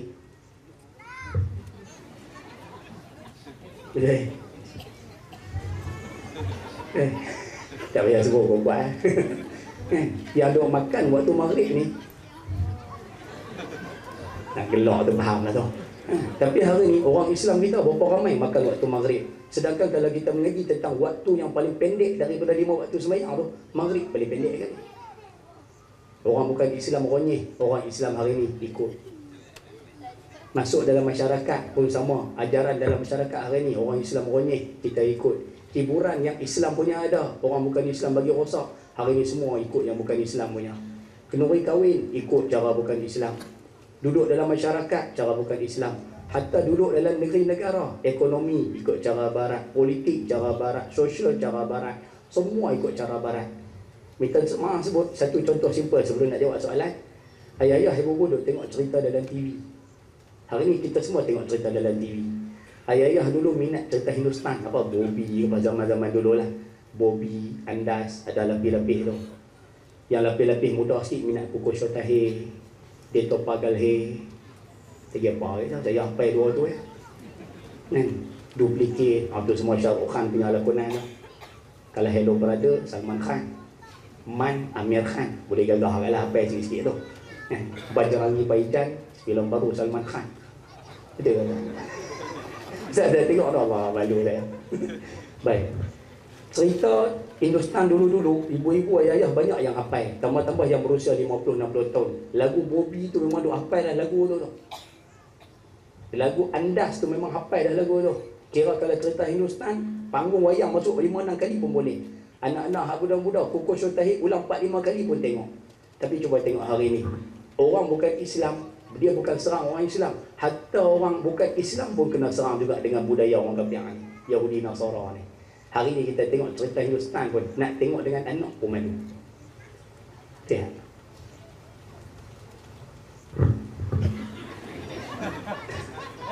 Awak yang pakai senyap tiba-tiba ni. Bukan takat filem Hindustan kita nak tengok malu, hatta filem Melayu hari ni pun kita nak tengok malu. Dengan gambar tak berapa cantiknya, dengan watak yang mengarutnya, dengan babak duduk ada kati dan sebagainya. Sampai hari ni kita nak tengok pun malu. Tak ada langsung nampak ciri-ciri Islam. Filem Islam tak ada. Nampak tu, orang kafir berjaya ronyeh kehidupan orang Islam. Termasuklah yang orang bukan Islam hari ni berjaya ronyeh. Ronyeh itu faham kan? Berjaya kacau adalah isu pendidikan Islam. Kita boleh tengok Abu Silan, apa yang, minta maaf, ilmu yang disampaikan kepada kita secara bersanad, ilmu yang disampaikan kita secara turun-menurun daripada ulama dulu, akhirnya orang bukan Islam hari ni ronyeh habis ilmu tersebut, yang menyebabkan hari ni masyarakat kita ada yang dapat ilmu tapi mereka tidak mendapat keberkatan daripada ilmu. Contoh paling simple sudah kita buat jalan. Ulama-ulama dulu, orang-orang terdahulu mengaji, mereka mengaji dalam keadaan penuh dengan adab. Penuh dengan adab. Yang mana adab itulah akhirnya menjadikan ilmu yang mereka dapat berkat. Contoh simple-simple kita bagi jalan. Antaranya Imam Malik, minta maaf, Imam Syafi'i belajar dengan Imam Malik penuh dengan adab. Waktu mengaji ada pen, ada kertas. Pen kertas tak bawa, pakai tapak tangan dengan ayat lip. Sambil duduk dengar mengaji. Imam Syafi'i waktu mengaji dengan Imam Malik tak berani buka kertas tu. Buku tu tak berani buka kuat, takut bunyi kertas tu. Tidur malam tak berani melunjuk di hadapan rumah Tok Guru ataupun melunjuk ke arah rumah Tok Guru. Sebab apa? Adab. Imam Ahmad bin Hanbal, 2,000 orang yang datang belajar dengan beliau, 2,000 orang yang mengaji dengan beliau, hanya 500 yang datang menuntut ilmu daripada beliau. 1,500 semua mengaji adab daripada Imam Ahmad. Ulama dulu lah. Ulama dulu, Tok Guru tak bawa kitab, anak murid bawa kitab. Contoh. Ulama dulu, Tok Guru di tempat tinggi, anak murid di tempat bawah. Tok Guru dahulu apabila mereka mengajar buka soalan, baru anak murid tanya. Itu pun dalam keadaan penuh dengan adab. Hatta kalau para sahabat, mereka tak berani tanya Nabi SAW secara direct. Sebab apa? Malu, haibahnya Nabi SAW. Tapi bila mari, minta maaf, ilmu tersebut bila diperolehi dengan cara yang baik, kita tengok ilmu tu berkat. Tapi bila mari akhir zaman ni, sekarang ni kita tengok orang bukan Islam, minta maaf, Yahudi Nasara, dia ronyeh cara pendidikan Islam yang begini barakah ni. Akhirnya hari ni dia buat sistem pengajian yang menyebabkan masyarakat Islam hari ni pakai jadi rosak belakang. Islam, minta maaf, dalam Islam tidak ada pengajian sampai tahap-tahap tertentu. Pengajian sampai mati. Orang kapal buat pengajian sampai PhD. Bukan salah benda tersebut, tapi bila manusia hari ni duduk pada tahap PhD, dia mula rasa dia pandai serba-serbi. Tak boleh panggil orang ni berdebat, panggil orang ni berdebat. Contoh, nampak? Dia rasa seolah-olah bila dia menguasai satu bidang ilmu, dia seolah alim semua jenis bidang. Sampai main ilmu tasawuf, tikai. Contoh, bila main tentang isu-isu sekian-sekian, tikai. Ulama-ulama sekian, tikai. Ulama-ulama dulu yang hebat, tikai belakang. Dia jadi macam tu. Mengaji hari ni, minta maaf no. Ulama kita dulu mengaji di masjid. Sebab masjid tempat barakah, tempat yang paling Tuhan suka. Orang kafir ronyeh buat di tempat yang luar daripada masjid. Tak salah, tapi keberkatan mula jadi hilang. Orang dulu mengaji, Tok Guru tak bawa kitab, anak murid bawa kitab. Orang kita hari ni, minta maaf, masyarakat kita hari ni, Tok Guru bawa kitab, Tok Guru bawa kitab, anak murid dengar saja. Contoh. Sini dah lah, sini malah ni forum, tak ada masalah lah. Kan, pakat main nak dengar tak ada masalah, ada rakaman dan sebagainya. Tapi itu contoh kita bawa lah. Orang dulu mengaji, ada manhaj. Manhaj ni kita sebut ada dia punya sukatan dia. Mula-mula kalau mengaji, orang bawah mubtadi, yang bawah ni mengaji apa dulu. Kemudian bila dah mengaji, dah khatam dan sebagainya, baru naik peringkat mutawassit, pertengahan. Bila dah sampai tahap pertengahan, baru naik peringkat muntahi, peringkat yang tertinggi. Ada step-step dia hari ni. Minta maaf, dahulu. Sebab itu orang dahulu bila dia menguasai daripada peringkat bawah naik atas sikit, kita akan tengok mereka akan menjadi orang alim yang mutamakin dengan ilmu dia. Orang alim yang betul-betul kemas dengan ilmu dia. Di samping adab, akhlak yang baik dan sebagainya, dia akan jadi kemas.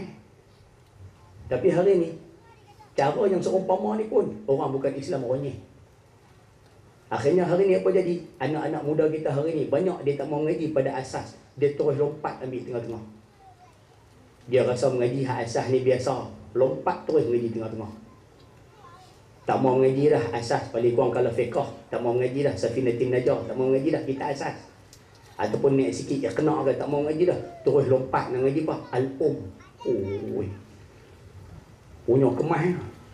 Padahal ulama mazhab Syafi'i jarang kita jumpa mengajar Al-Um ni, tapi dia mengaji Al-Um tu pun. Beli di Indon Al-Um tu, buh di rumah. Oi. Tilik kitab, mengaji kitab Al-Um. Untuk maklumat Bapak sekalian, kitab Al-Um ni kitab karangan Imam Syafi'i. Mengaji kitab hak atas sekali tu pun. Bila mengaji hak atas sekali, akhirnya dia tak jumpa tentang keindahan mazhab yang, kalau mazhab Syafi'i lah, dia tak nampak je lah. Dia tak nampak manhaj Imam Syafi'i. Dia tak nampak kaedah yang digunakan pakai oleh Imam Syafi'i. Sebab dia mengaji atas terus. Mengaji hadis, tak mau, lompat terus. Mengaji apa? Sahihul Bukhari. Amboi. Dan dia apa orang tak tahu. Imam Bukhari kalau tanya, dia pun tak kenal. Dia pun tak kenal. Tanya hadis sahih apa, hadis hasan apa, hadis ahad apa, hadis mutawatir apa, hadis mursal apa, tak tahu. Tapi sisi mengajar, sini hadis Bukhari, hadis Muslim. Oi. Ngaji hadis lompat terus. Ngaji tasawuf tak mau ngaji langsung. Ayat acak. Contoh, jangan marah kan. Tunggu. Keadaan macam ni muncul, akhirnya yang jadi mangsa siapa? Anak-anak muda je. Anak muda hari ni banyak jadi rosak. Sebab apa? Mereka tak dapat ilmu tapi tak ikut cara yang sebenar. Antara satu lagi usulan, benda ni bagus sangatnya ni. Isu sahabat kita buat ni semua baik, isu rakaman dan sebagainya, live dan sebagainya ni bagus. Tapi ada di kalangan masyarakat kita yang mengambil kesempatan daripada kebaikan yang dibuat oleh sahabat-sahabat kita ni. Rakam masuk dalam internet, rakam masuk dalam YouTube, bagus usulan. Sebab apa? Banyak masyarakat di dunia ni boleh dapat manfaat. Kadang kita ni, malam ni forum di Kampung Aman, tapi malam ni boleh jadi orang Amerika tengok forum kita malam ni. Satu benda yang cukup-cukup baik. Tapi yang menjadi sedikit masalah kepada kita, hari ni anak-anak muda, dia terlalu bergantung kepada benda ni. Ngaji, semua nak ngaji dengan YouTube Ngaji, semua nak ngaji dengan ni je. Dia tak mau bawa kitab pergi mengaji, kilik kitab pergi duduk dalam masjid, kilik kitab pergi duduk di surau, dia tak mau. Dia syok ngaji yang senang. Bila syok ngaji senang ni lah, barakah tak dapat. Sebab ilmu ni dia nak dapat, dia kena susah. Kalau kata YouTube, internet ni sebagai tambahan kepada ilmu yang kita belajar, itu tidak ada masalah. Tapi dia menjadikan ilmu dalam YouTube ni sebagai asas. Mengaji tak mau langsung, mengaji ikut internet semata-mata ya. Dan akhirnya bila mengaji ikut internet, dia nak tanya pun tak boleh. Sedangkan Abdullah bin Abbas, bila orang tanya dia, kamu ni dapat ilmu banyak macam mana? Kan dia jawab, lisanus sa'ul. Dengan lisan yang banyak bertanya, atas wazan fa'ul. Lisan, lidah yang banyak bertanya.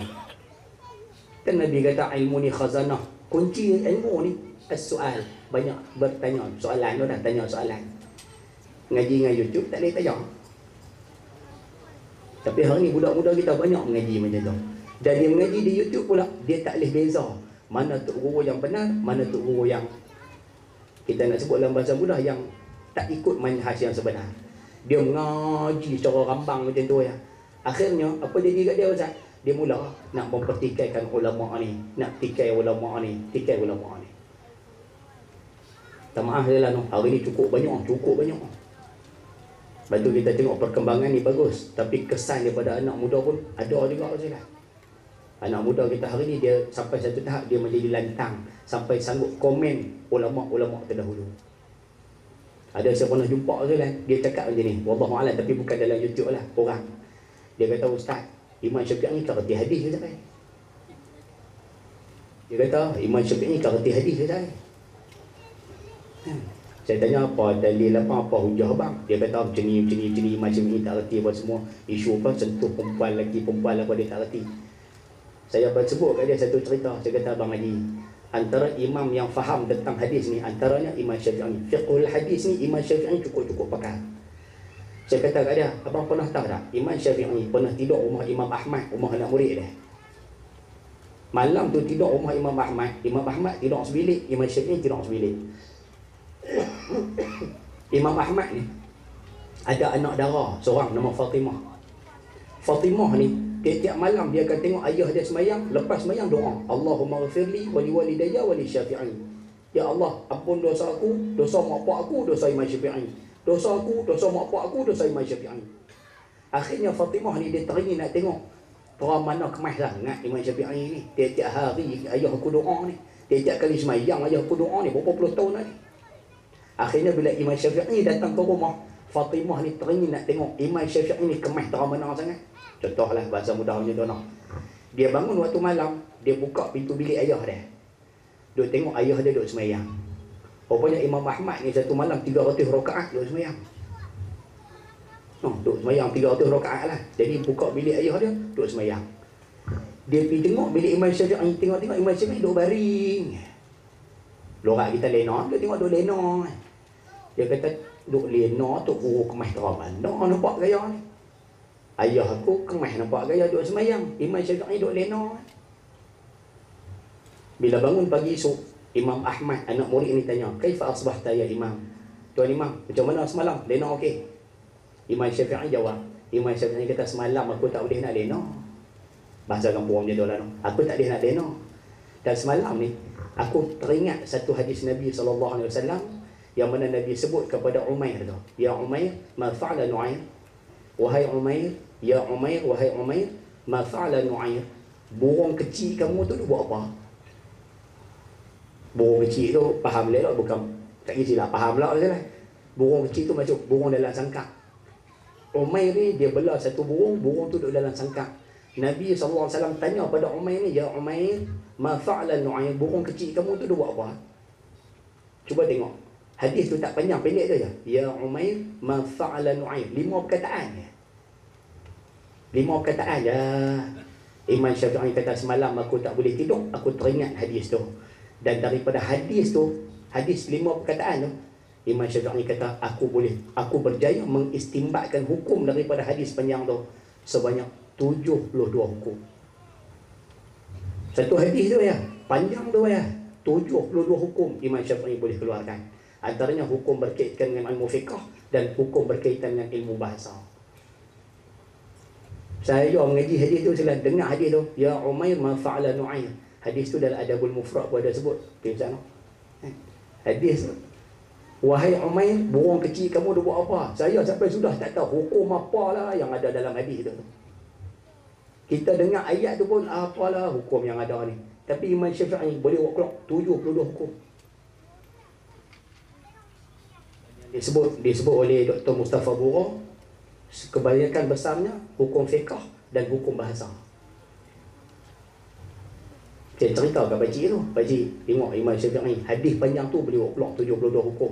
Pakcik boleh buat keluar berapa hukum pada hadis panjang tu, buat keluar tengok. Penyih belah. Nampak kan? Akhir apa sebab jadi macam tu? Sebab manusia hari ni dia mengaji ilmu tapi dia tidak beradab dengan ulama-ulama dahulu. Cara pengajaran dia tak ikut cara pengajaran orang-orang terdahulu. Sebab itu masyarakat kita hari ini sebagai penutup jadi orang yang berilmu tapi tidak beradab. Tengoklah. Mengaji banyak tapi adab tak. Kita minta kalau bolehlah putus-putus yang nampak gaya, suruh berhenti dah nampak gaya ni. Sebab tu kita minta kalau boleh bersekalian, sama-samalah kita minta ikut balik macam mana yang diajar oleh Islam. Tengok bagaimana Islam memandang tentang ilmu ni. Ambil balik seperti mana yang dipesan, yang diajar oleh Islam. Mudah-mudahan ada barakah dunia dan akhirat insya-Allah. Jadi saya rasa cukup sekadar itu. Soalan nanti kita bagi Ustaz Syed tolong jawab kan. Saya ni kira macam tayamum lah. Tayang ada, tayamum batal lah. InsyaAllah no, kita bagi yang Fadil Ustaz Syed jawab semua soalan insya-Allah malam ni. Rugi main pedajuh tak ambil manfaat macam ni. Saya orang kok ni ya. Bini pertama orang kulit, bini kedua orang Tasik Gelumuk, dekat ya. Duk pimai-pimai kok ni ya. Boleh no, insya-Allah no, kita bagi Al-Fadil Ustaz Syed jawab insya-Allah. Jadi saya cakap jutaan terima kasih sudi jemput ke Kampung Aman. Ada kesempatan kita jumpa lagi insya-Allah. Wallahu a'lam. Wallahu a'lam. InsyaAllah dia terus tutup. Tapi saya rasa kena bagi juga soalan kat dia. Sebab ada orang tanya soalan direct kepada Ustaz Fawaz. Tapi soalan konformnya bukan pasal poligami lah, InsyaAllah. Tuan perempuan yang dirahmati Allah, saya dalam malam ni, forum malam ni, dengan soalan bila saya nak ajukan, saya nampak ini antara soalan yang kita kena pandang penting, pandang sangat-sangat dalam. Bila kita bercakap dengan tajuk, kita nak cari lompang dia, kita nak cari tang cacat dia tang mana, apa pun benda berlaku dekat kita dengan ilmu. Kita kenal diri, kita kenal Allah, kenal Rasulullah SAW, itu bimbing kita dalam hidup. Dan segala bab akidah, bab pendirian kita semua dengan ilmu. Benda halus yang mendalam yang Ustaz Fawaz cerita tadi, apa yang banyak berlaku kepada kita umat Islam akhir zaman, yang kita terlepas, yang kita tercicir, yang kita pandang remeh. Bila kita belajar, kita ada sikap, mungkinlah ada sikap nak cepat pandai. Nak cepat pandai. Dan kita tak bawa apa sebenarnya yang Islam pandang, yang Islam ajak dalam bab belajar. Ustaz cerita banyak benda dan saya nampak antaranya yang Ustaz sebut tadi, bab adab. Bila kita belajar banyak mana pun, tinggi mana pun, Ustaz kata, tapi bila adab tak ada, ilmu tu banyak mana pun kita dapat tak berkat. Maka orang tu banyak mana pun ilmu dia, bila ilmu dia tak berkat, tak heranlah dia punya amalan yang zahir yang dia buat tak jelmakan yang sebenarnya seperti yang dia belajar. Maksudnya ada ilmu saja tapi tak boleh. Pokok tu ada, buah tak keluar. Pasal dengan macam-macam tadi Ustaz cerita, apa yang berlaku dengan kita bila ada gopoh dalam nak belajar, perangai kita nak pilih guru yang macam mana. Tuan-tuan yang dirahmati Allah, kita tengok dengan isu sekarang banyak berlaku. Hak tu nak debat, hak ni nak debat, perbahasan sana sini, pakat nak tunjuk hang betul aku betul. Macam-macam kita tengok. Hak yang ni sokong yang tu, hak yang ni sokong yang ni. Dalam bab aliran fahaman ni kita tengok. Saya nak pesan lah, bukan taraf saya bukan orang yang layak nak pesan. Tapi memang saya rasa ini satu ruang untuk saya bercakap. Tolong kita jangan bawa sikap yang kita bila nak belajar, macam Ustaz Fawaz cerita tadi, kita bila nak belajar, kita akan nampak guru depan kita macam-macam penampilan. Ada orang yang ada pangkat, ada orang yang ada medium-medium, dia boleh bercakap, dia ada Facebook, dia ada Twitter, dia ada apa, Instagram, dia ada rakaman khusus untuk dia. Maka dia ada ruang untuk bercakap tentang Islam. Orang lebih seronok dengan dia, penyampaian yang mungkin mudah difahami ke, dengan cara moden. Maka sebahagian ulama-ulama yang betul-betul hakikat yang sebenarnya seorang ulama ada ilmu. Mungkin ulama tu penampilan dia, cara dia, serban jubah, dia duduk pondok saja, dia belajar tak ada pangkat, tak ada ijazah master PhD apa tak ada, maka kita pandang cikai. Bila kita tengok apa yang kurang kepada umat hari ini, yang Ustaz Fawaz sebut tadi, ialah benda itu, manhaj, disiplin ilmu yang kita nak ambil. Takut sangat ustaz-ustaz ramai, bila kita duduk sama-sama ustaz berusrah, saya yakin Ustaz Syed, Ustaz Fawaz pun ada berdepan dengan jemaah yang tanya soalan. Kita kata kita duduk sebut dah selama ni hukum hakam ni, tapi dia mai tanya balik pasal apa? Pasal ada ustaz yang mai habaq lagu ni. Saya ustaz habaq hukum ni minggu lepas saya dengar okey, tapi bila tengok balik video, ustaz tu kata, doktor ni kata, profesor ni kata, macam mana ni ustaz? Ini tuan-tuan, bila berguru dengan cara tak ambil sukatan manhaj yang sebenar, kita mungkin tak dibimbing oleh rahmat Allah untuk Allah tak bersama kita dengan cara kita, takut tersilap, kegopohan. Ulama dulu jangan pandang remeh. Tu yang Ustaz cerita pasal Imam Syafi'i. Imam Syafi'i, Ustaz cerita. Moga-moga kita ambil pengajaran, insya-Allah. Tolong. Satu lagi Ustaz sebut tadi, nak mai kuliah tunjuk betul-betul nak mai kuliah, nak belajar. Dengan ustaz, tutup guru yang mai bawa kita mai belenggang. Sandang tiang masjid, dinding masjid, ustaz bawa kita. Tak kena, tak kira lah ceramah ke apa ke, kurang kita bawa. Sebab kita mai, kita nak balik benda. Bila mai dengar kuliah, dengar ceramah, kalau otak Imam Syafi'i tak apa, masuk-masuk terus lekat. Kita bila nak mai dengar kuliah, dengar ceramah, insya-Allah kita bawa lah alat tulis, bawa kertas, selai pun cukup dah, dengan pen, dengan pensel. InsyaAllah tuan-tuan. Moga-moga kita tak tergolong di kalangan orang yang belajar, tapi teratur juga perangai. Kita ada restu, redha Allah pada ilmu kita, insya-Allah, untuk kita sama-sama amal. Tuan-tuan dan puan yang dirahmati Allah, jadi untuk soalan yang ketiga dah habis. Kepada orang yang kedua, Ustaz Fawaz. Jadi saya nak tanyakan kepada Ustaz Said soalan terakhir daripada saya sebagai moderator. Dan kebetulan bila saya baca mesej orang hantar soalan tu, saya dah suruh stop tadi. Ada soalan-soalan yang saya rasa mungkin boleh gabung dengan soalan saya. Soalan ada 6 tadi. Soalan tu saya gabungkan. Sekali lagi dia mudah sebab semua tanya lebih kurang. Soalan ada 6, tapi kita akan jadi 2 ya soalan. Saya boleh gabung insya-Allah untuk penutup lagi. Jadi untuk orang kedua ni saya nak tanya Ustaz Said. Ustaz Said, mungkin Ustaz kata nak sambung hak tadi sikit kan. Apa hak Ustaz cerita hak orang pertama tadi apa? Tak apalah, terpulang kat Ustaz. Ustaz pun nak balik awal.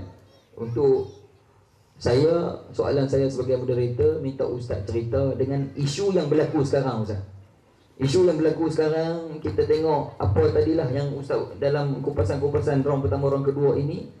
Isu politik, isu pecah belah umat, apa pun yang berlaku, masing-masing duk kata aku Islam, aku perjuangkan Islam, aku duk cara lagu ni, ini Islam, aku ahli sunnah, macam-macam. Tajuk kita Islam memandang. Jadi pakat nak declare Islam. Minta Ustaz cerita dan beri pandangan. Mana kita nak duduk, apa yang sepatutnya kita ada untuk tunjuk kata kita betul-betul berada di landasan ataupun pihak yang sebenar-benarnya bawa Islam. InsyaAllah, silakan Ustaz. Bismillahirrahmanirrahim. Wassalatu wassalamu ala sayyidina Rasulillah wa ala alihi wasahbihi wa ala. Terima kasih pada moderator kita Imam Budak Razi, Ustaz Fawaz, ibu-ibu dan ayah yang lagi dikasihi oleh Allah SWT sekalian. Saya tak mau sambung yang pusingan pertama tu sebab saya nak sambung tahun depan, insya-Allah saya sebut tadi. Jadi yang tadi itu tak apa, tahun depan insya-Allah. Terus pergi pada soalan tadi tu.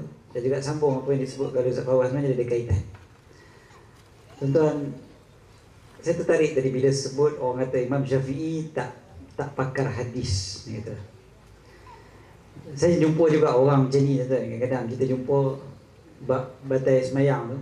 Dia kata kalau Imam Syafi'i jumpa hadis ni, mesti Imam Syafi'i pun kata tak batai. Laki bini sentuh, tak batai semayang dia. Ni Imam Syafi'i tak jumpa hadis ni. Dia cakap gitu.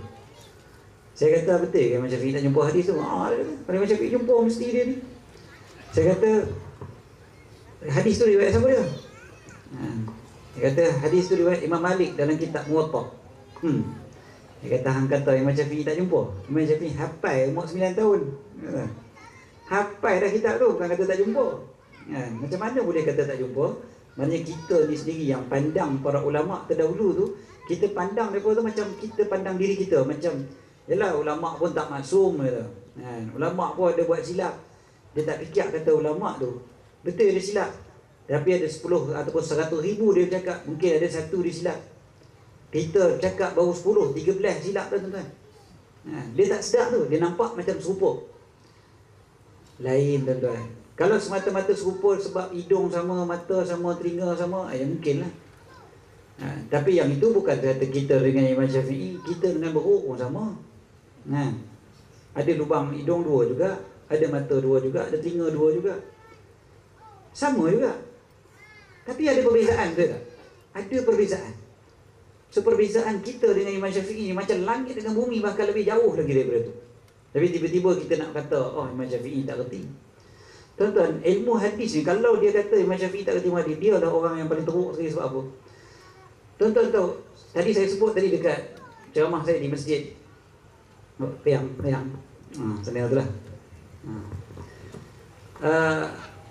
Tuan-tuan, Imam Syafi'i adalah penyebab, antara salah seorang penyebab utama kepada lahirnya ulama-ulama hadis tu.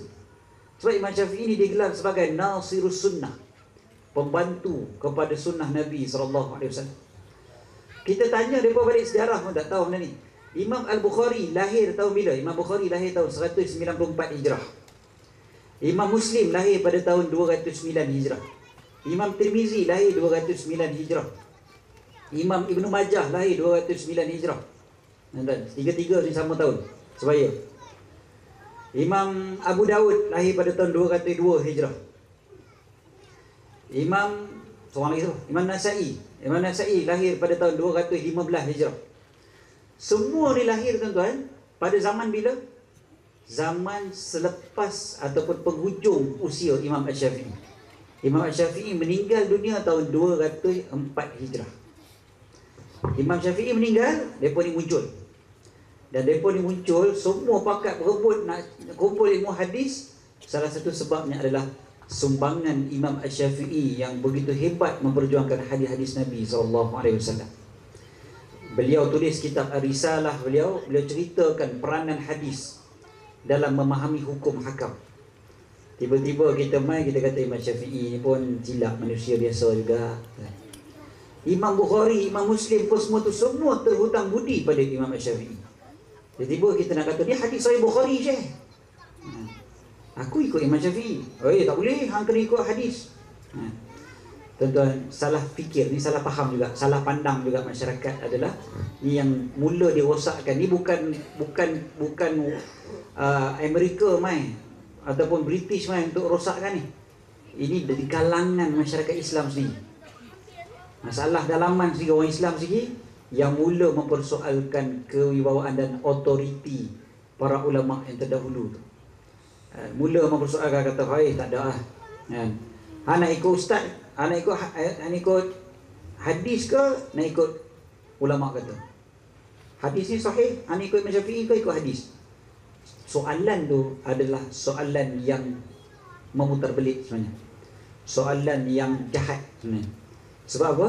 Sebab yang sebenarnya maksudnya adalah hang nak ikut hadis seperti mana yang Imam Syafi'i faham, ataupun hang nak ikut hadis seperti mana yang aku faham. Tapi dia kona, dia kata hang nak ikut Imam Syafi'i ke nak ikut hadis? Habis Imam Syafi'i tak ikut hadis. Imam Syafi'i jauh lebih pandai hadis berbanding dengan kita. Tuan-tuan, Imam An-Nawawi jauh lebih faham hadis berbanding dengan kita. Tiba-tiba Imam Nawawi kata bagus sangat berzikir lepas sembahyang, elok sangat berdoa ramai-ramai lepas sembahyang. Imam Nawawi begitu. Dia kata ni semua bid'ah, Nabi tak pernah buat. Macam dia kenal Nabi lebih daripada Imam Nawawi kenal Nabi. Tuan-tuan, ini masalah cara fikir yang salah. Sebab dia mula dengan tidak adanya hormat kepada para ulama terdahulu. Dia berasa para ulama tu macam dia je. Ini satu benda yang sangat besar. Orang yang anti hadis macam tu juga. Orang yang anti hadis pun, dia benci pada ulama-ulama yang kumpul hadis. Dia fikir ulama hadis tu macam dia. Dia kata mana mungkin, mustahil lepas 200 tahun kewafatan Rasulullah SAW, mereka tulis kitab hadis. Mana boleh ikut. Dia kata cuba kita buat satu permainan, 10 orang kita kumpul, Ustaz Fawaz bercakap satu ayat, saya ulang balik ayat Ustaz Fawaz, Imam Muda Razi ulang ayat saya, usir sampai nombor 10, ayat tu cerita balik kat Ustaz Fawaz, berubah lah. Betul tak? Kalau tuan-tuan buat permainan tu kan, memang akan jadi berlain. Baru 10 orang, dia kata ini dari 200 tahun dia kata, mesti berubah ke? Takkan lah. Sebab apa? Sebab dia ingat kepala otak dia sama macam kepala otak imam-imam tu. Dari segi hafalan, tadi yang kita sebut macam mana ulama-ulama dulu punya hafalan punya hebat, ingatan punya kuat. Tiba-tiba dia berasa ingatan dia dengan ingatan ulama-ulama tu serupa. Itu masalah.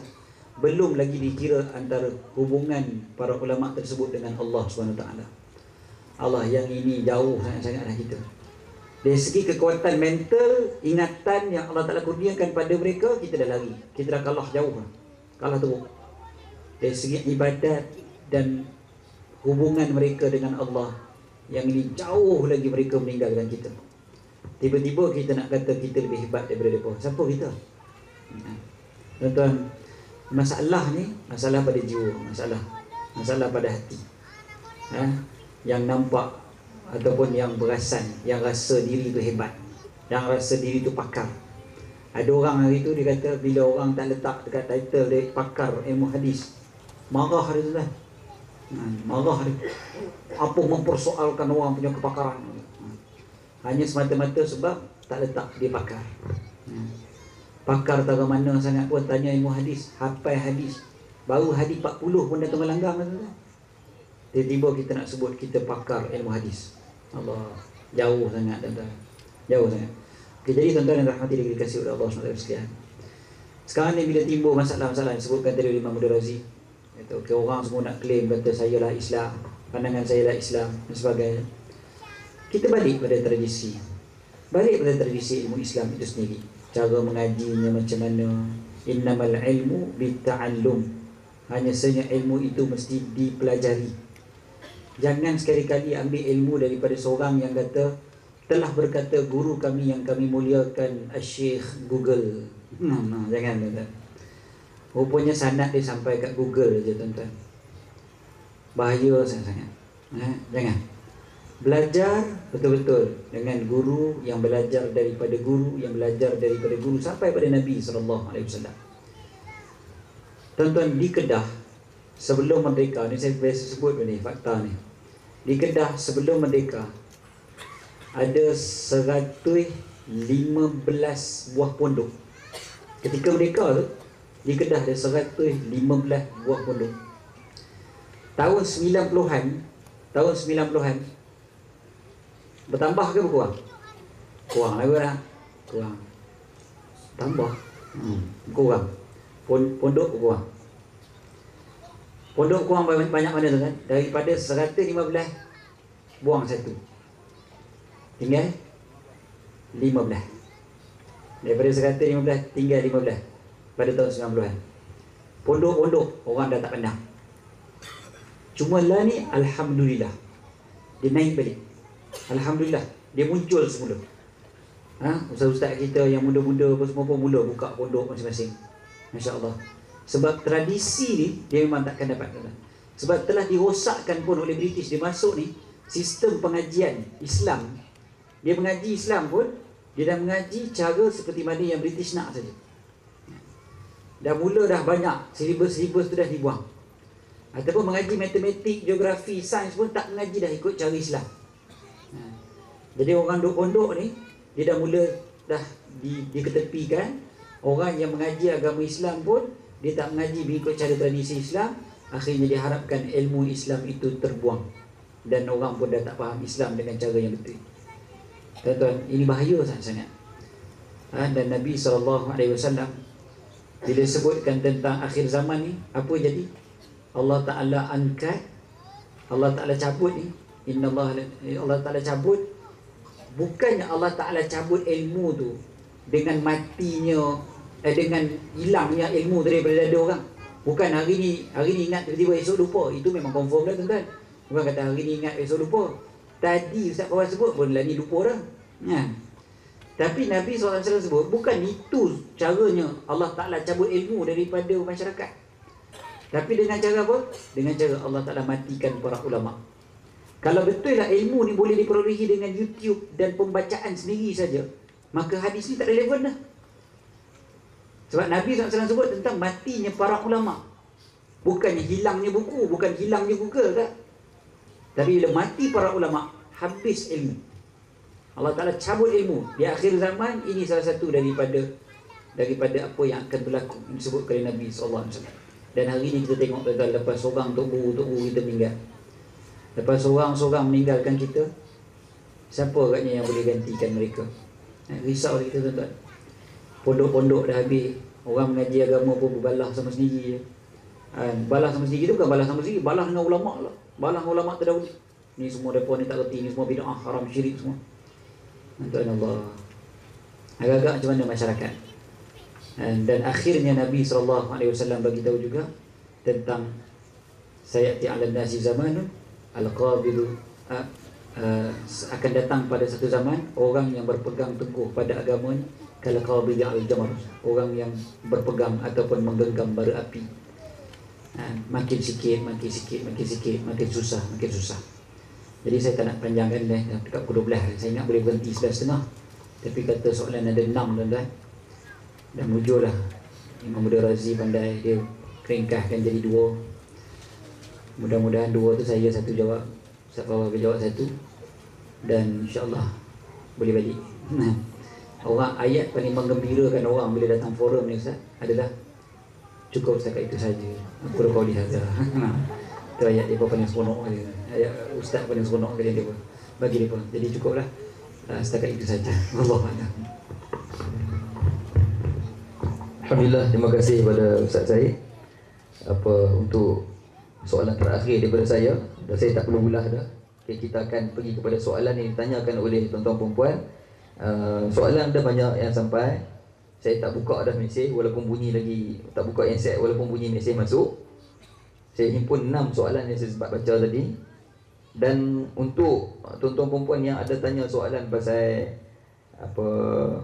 bagaimana pendidikan harus perdana dapat lahirkan graduan-graduan berilmu tinggi, yang tu saya rasa Ustaz Fawaz dah sentuh. Kita boleh gabung dalam tu lah tadi. Pasal ada pengajian apa semua. InsyaAllah saya rasa ada kaitan.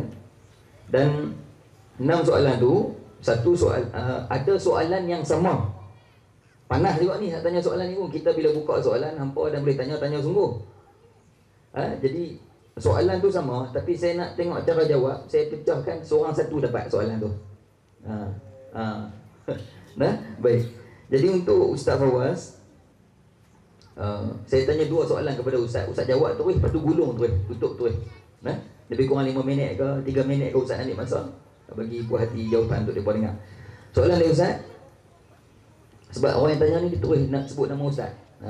Soalan kepada Ustaz Fawaz. Ustaz, bagaimana cara mudah nak ajak orang kafir? Tulis apa ni? Okey, saya sendiri tulis, tak boleh baca.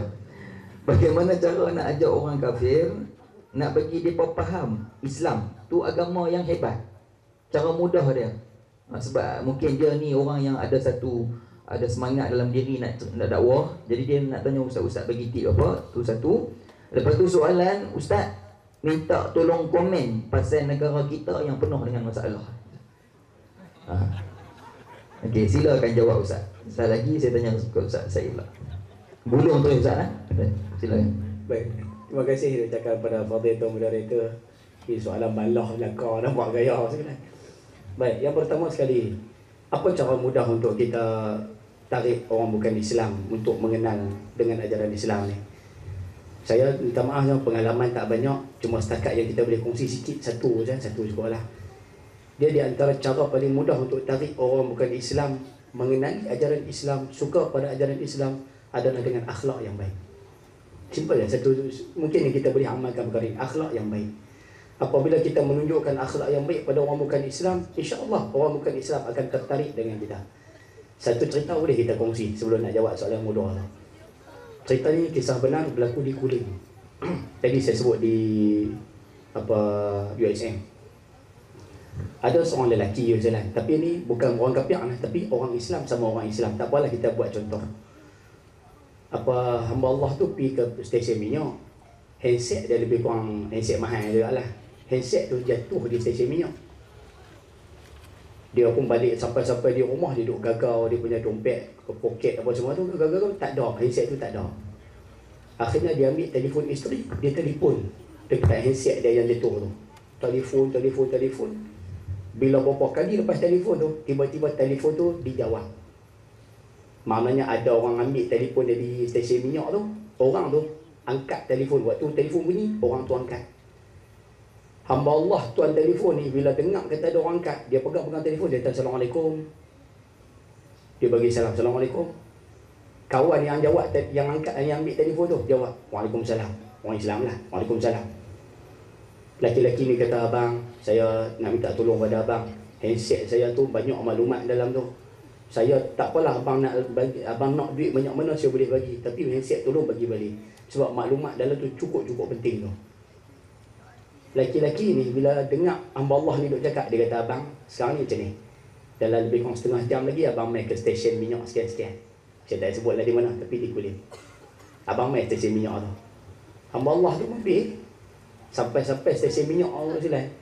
Jumpa laki-laki tu. Rupanya lelaki tu, bahasa mudah kita sebut lah, jenis celaru lah, jenis makpik ni.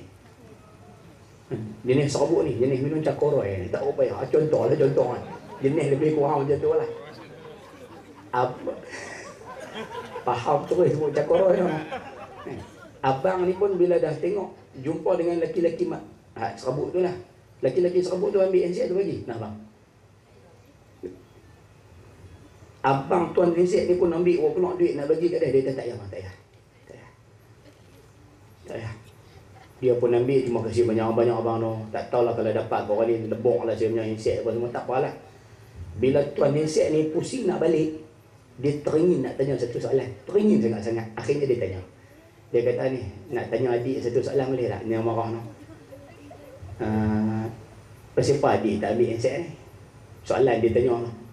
Pasal dia teringin sangat dia tanya. Dia kata, pasal apa adik tak ambil handset ni? Pasal apa adik bagi balik handset ni kat saya? Pasal apa adik tak ambil handset ni? Allah. Dia pasal dia teringin nak tanya tu. Budak makpik tu dia jawab. Jawapan dia cukup menarik macam mana? Dia kata apa? Dia kata, abang, tadi waktu abang telefon tu, saya jawab telefon abang. Saya angkat telefon abang tu. Saya letak telefon ni di telinga. Perkataan pertama saya dengar, Assalamualaikum. Saya dengar angkat telefon tu. Perkataan pertama yang saya dengar, Assalamualaikum. Jadi bila dengar perkataan tersebut, saya cukup teringin nak tengok abang ni orang yang jenis macam mana. Sebab tu saya suruh abang ambil handset tu di sini. Pasal saya dengar Assalamualaikum ya. Kalaulah saya angkat tadi, saya dengar bunyi hello, confirm saya takkan bagi handset abang. Hamba Allah tu jawab sendiri depan abang tuan handset tu. Kalau saya dengar tadi abang cakap hello memang saya tak bagi. Sebab selama ni saya angkat telefon, tak pernah saya dengar perkataan Assalamualaikum. Semua hello.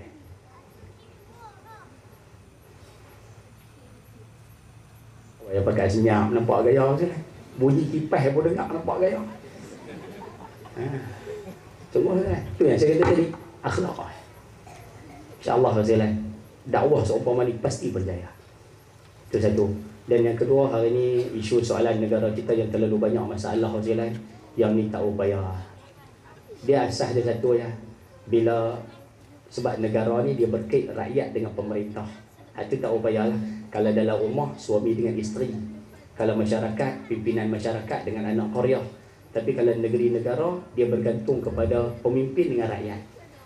Sekiranya pemimpin yang ada di dalam sebuah negara tidak melaksanakan ajaran Islam, negara tersebut pasti akan rosak. Kalau pemimpin tersebut tak laksanakan seperti mana yang disuruh oleh ajaran Islam, pasti negara tersebut rosak. Itu yang saya sebut tadi, ekonomi tak mau ikut cara Islam, rosak. Politik tak mau ikut cara Islam, rosak. Perundangan tak mau ikut cara Islam, rosak. Sosial, hiburan dan sebagainya tak nak ikut cara Islam, pasti rosak. Negara juga akan rosak bila rakyat yang ada di bawah ni melantik pemimpin yang tidak mahu melaksanakan ajaran Islam. Pasti juga negara tu akan rosak. Dan hari ni kalau orang tanya apa sebab Ustaz negara kita rosak, tu jawapan dua-dua.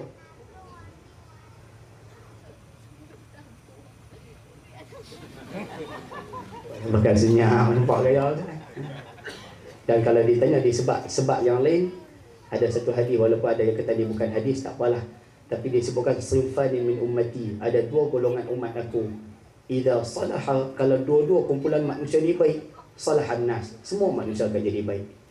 Wa idza fasada, tapi kalau dua kumpulan manusia ni rosak, fasadan nas, manusia semua bakal rosak.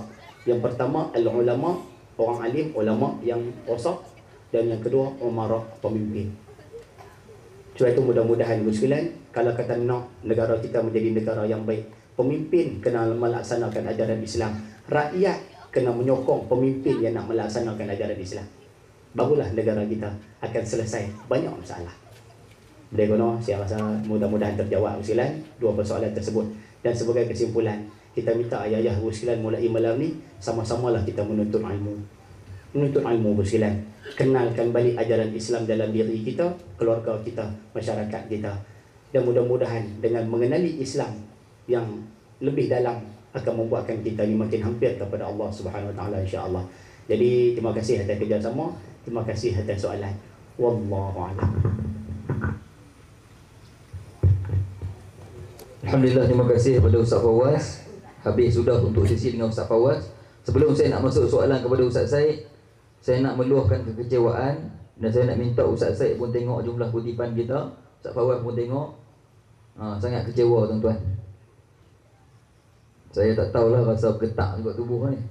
Tu yang saya tanya, jumlah berapa saya nak umum. Tapi saya baca, saya kecewa. Tuan-tuan, perempuan, ibu-ibu, ayah-ayah, jumlah kutipan kita malam ni RM870. Kita nak buat surau tuan-tuan. InsyaAllah saya rasa boleh lagi kot. Kita seluk poket lagi. Ada tabung sedia belakang tak? Duduk atas kursi. Duduk. Okey. Sekejap lagi sebelum balik, saya rasa boleh kita buat masuk lagi dalam tabung kita yang kita lancarkan program malam ni saja tuan-tuan. Kalau minta maaf dia tak lah. Dengan kutipan kita malam ni saja, nak bayar program malam ni pun tak lepas.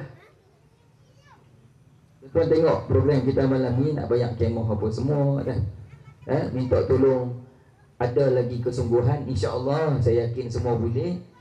Sekejap lagi pihak urus dia kata dekat sana kita nak jalan keluar, pergi kat kereta, nak pergi kedai-kedai, sekejap lagi ada tabung kat sana, tolong bubuh lagi. Tolong bagi nampak sedap sikit mata nak tengok jumlah kutipan malam ni, insya-Allah. Nah tuan-tuan, baik, jumlah sebenar kutipan malam ni RM3,179. Bukan 800. 800 tadi nak marah kan. InsyaAllah, terima kasih kepada menyumbang. Saya minta kita boleh isi lagi, insyaAllah tuan-tuan. Seperti saya maklum, tabung duk ada, duk tunggu kita. Baik, soalan kepada Ustaz Said dan penutup, dan insyaAllah Ustaz Said akan terus balik KL untuk kita malam ni.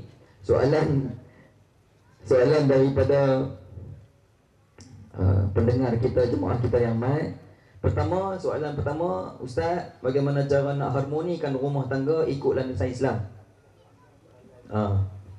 Jadi ada soalan lain. Dan soalan kedua, sama saya kata, saya pecahkan tadi, Ustaz, apa pandangan Islam bila sebuah negara tu dah negara Islam tapi dia buat main dengan hukum Islam?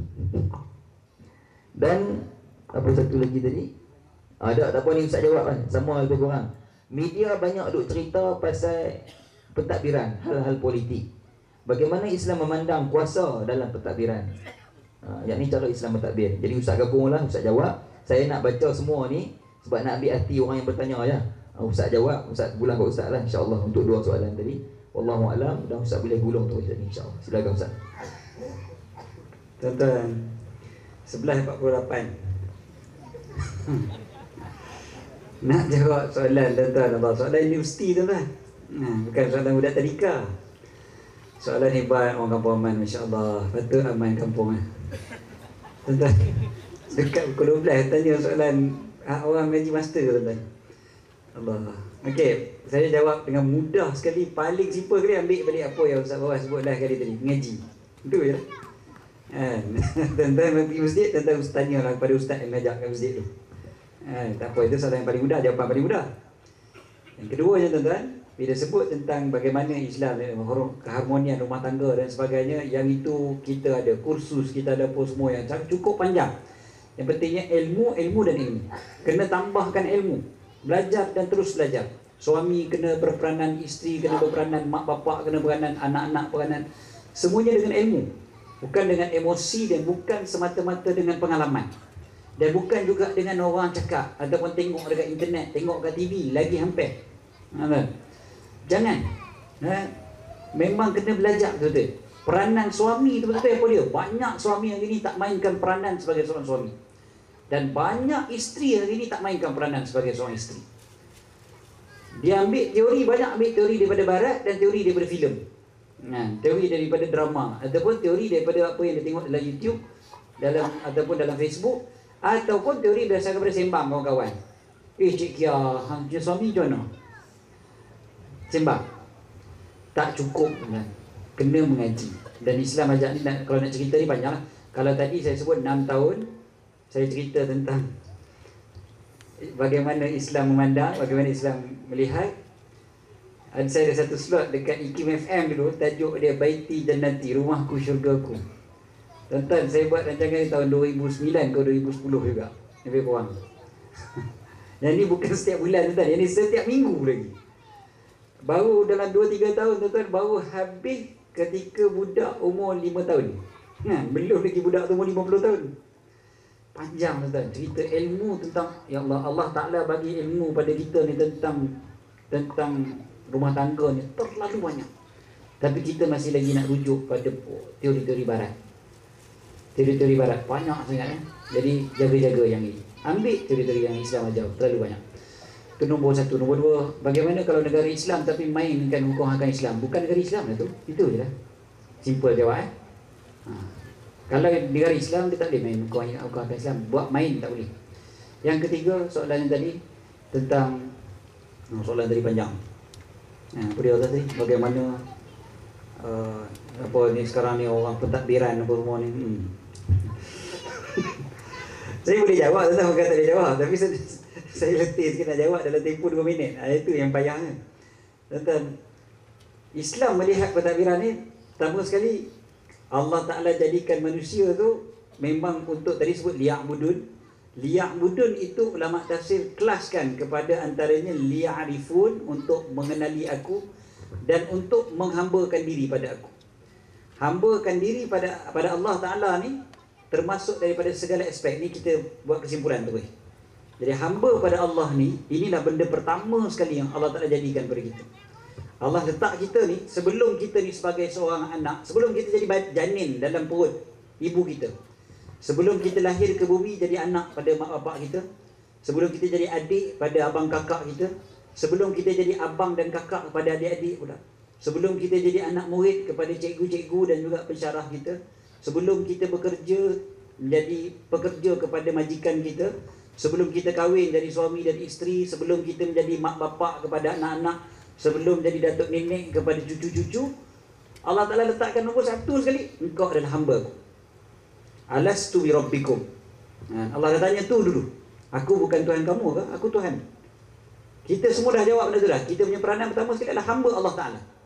Kalau kita letakkan yang itu nombor satu, bukan hamba nafsu, bukan hamba manusia, bukan hamba pangkat, bukan hanya semata-mata hamba dunia, kita adalah hamba Allah, maka banyak benda boleh selesai. Islam meletakkan pentadbiran itu semua sebagai hamba Allah. Sebab engkau khalifah. Kau jadi pentadbiran negara ke, pentadbiran negeri ke, hatta pentadbiran dekat dapur rumah kita sekalipun, kita mentadbir dapur rumah kita pun sebagai hamba Allah, bukan sebagai hamba manusia, bukan sebagai hamba nafsu dan sebagainya. Jadi kita letak macam tu, insya-Allah banyak perkara boleh selesai. Dan sebab tadi Imam Abdul Aziz kata saya boleh berhenti terus balik Kuala Lumpur. Masalah tuan-tuan, saya tak disediakan makan malam lagi. Jadi kena dah makan dulu tuan-tuan.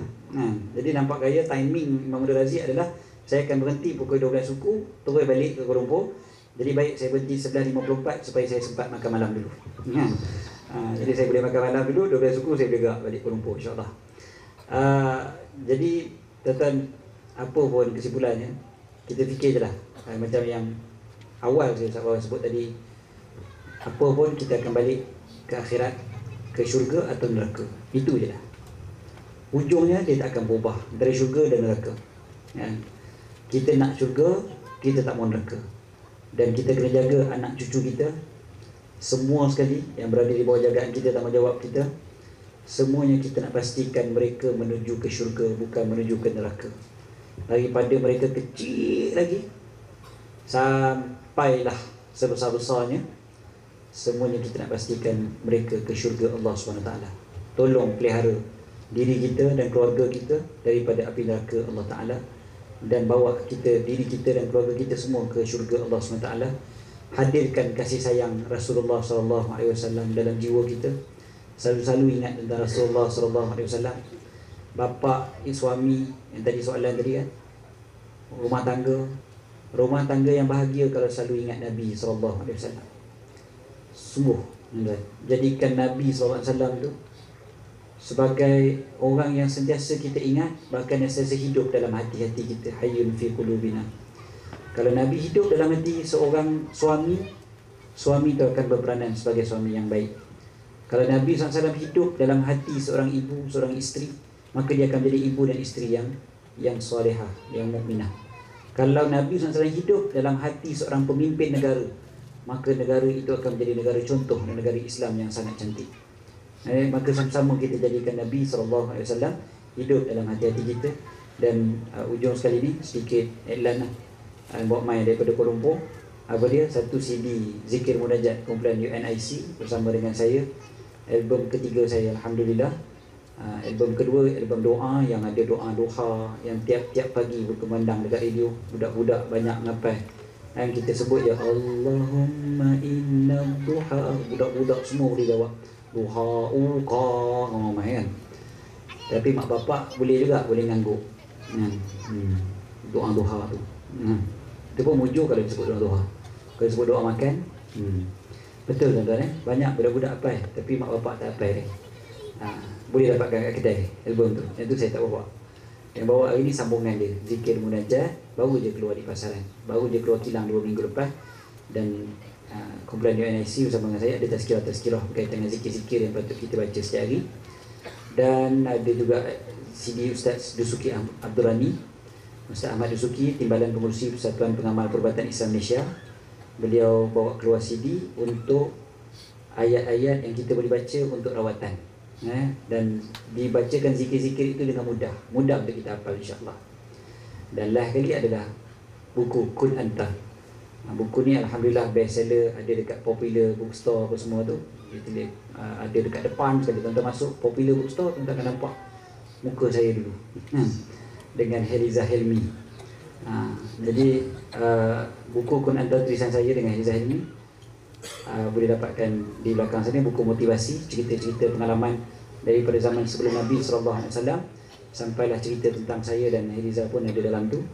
Kisah-kisah yang beri motivasi pada kita insya-Allah untuk menjadikan diri kita tak perlu nak jadi orang lain untuk jadi hebat. Jadi diri kita sebagai hamba Allah SWT, tak perlu nak takabur, dan dalam masa yang sama tak perlu serendah diri serendah-rendahnya. Elok je kalau orang tu betul-betul jadi hamba Allah SWT. Jadi diri kita insya-Allah. Dan terima kasih pada penganjur, terima kasih pada Imam Muda Razi juga selaku moderator kita, dan semoga banyak ilmu saya dapat malam ni. Dan juga tahniah kepada penganjur, dan mudah-mudahan Allah Ta'ala jadikan kita di kalangan orang-orang yang sentiasa memberikan sumbangan kepada pembinaan surau ni. Tuan-tuan, orang tanya bila Islam nak berjaya, ada seorang ustaz dia jawab gini, dia kata kalau kita nak buat banglo besar, banglo sebesar-besarnya, tapi kita hanya sekadar menabung sebulan RM1, tak tahulah bila nak siap banglo tu. Sampai cucu kita pun tak siap rasanya. Melainkan tiba-tiba ada orang bagi 2.6 bilion, tu cerita lain lah. Tapi surau kita ni tuan-tuan, jangan tuan-tuan menabung banyak tu je. Menabunglah seberapa banyak yang boleh. Menabung tu, kita menabung tu untuk saham akhirat kita insya-Allah. Mudah-mudahan ramai orang semayang lepas tu semua kita dapat pahala belaka. Sampai jadi tahniah kepada penganjur, tahniah kepada jawatan kuasa pengurusan surau yang berusaha untuk membina surau yang baru. Mudah-mudahan Allah Ta'ala bantu dan Allah mudahkan. Dan mudah-mudahan tuan-tuan tabung tu tak berhenti, maknanya lepas ni balik pastikan isi lagi. Sebab tadi dah berniat dah bila Ustaz Razi sebut RM800 je, dah ramai-ramai dah pakat rasa nak bagi lagi. Sekali tiba-tiba Imam Razi kata ada 3,000 lebih, terus tak jadi. Masuk balik. Jangan batalkan niat tuan-tuan. Sambung. Mudah-mudahan pahala tu bersambung-sambungan. Sampai kita dah mati pun terus kita dapat pahala. Orang yang solat dekat surau, orang yang mengaji kat surau, semua kita dapat pahala tu insya-Allah. Dan doakan perjalanan kami balik ke Kuala Lumpur pada malam ini. Dan juga lusa insya-Allah saya akan terbang ke Istanbul insya-Allah untuk menyambung syuting rancangan Syama'il Muhammadiyah season yang baru di Astro Oasis. Doakan juga perjalanan kami ke sana dan segala rakaman tersebut berjalan dengan lancar. Cukup setakat tu aku qauli hadza wa astaghfirullahal azim li wa lakum. Assalamualaikum warahmatullahi wabarakatuh. Waalaikumsalam warahmatullahi wabarakatuh. Sayu ya Ustaz, macam bisik InsyaAllah Alhamdulillah. Kedua-belah, sungguh kedua-belah. Baik tuan-tuan dan puan yang berahmati Allah, Alhamdulillah dengan berakhirnya slot sesi daripada Ustaz Syed tadi, habislah slot kita, forum kita malam ni dengan 2 round. Dan saya minta maaf kepada tuan-tuan perempuan, abang-abang, kakak-kakak, ibu-ibu, ayah-ayah yang tanya soalan. Dan bila soalan dijawab tu kemas dah, mungkin kita tak puas dengar sebab dengan masa yang terhad. InsyaAllah moga-moga paling tak paling kurang ada juga ibrah manfaat yang kita boleh ambil. Baik tuan-tuan perempuan yang berahmati Allah, seperti dimaklumkan tadi, Ustaz Syed pun ada kat mana Ustaz nak dapatkan tu? Ada kat belakang. Ustaz pun tak tahu, dia kata tuan-tuan carilah kat belakang sekali lagi. Hak CD-nya, hak bukunya apa semua tadi, tengok kat belakang sekali insya-Allah. Ustaz Fawaz tak ada kan? Okey. Allahualam tuan-tuan, saya sebagai moderator yang memoderatorkan forum malam ni, saya mohon banyak kemaafan terkasar bahasa, tersalah bicara, termakan masa lebih sikit ke-12. Apa yang baik daripada Allah, yang buruk kelemahan diri ini, sekali lagi saya sebut, tabung tunggu kita kat belakang insya-Allah. Wallahu alam. Terima kasih kepada pihak penganjur, pengurusi surau dan semua urus-dia. Wa ma asabana min hasanatin fa min Allah wa ma asabana min sayyi'atin fa min nafsi. Aqulu qawli hadha wa astaghfirullahal azim li wa lakum. Wassalamu alaikum warahmatullahi taala wabarakatuh.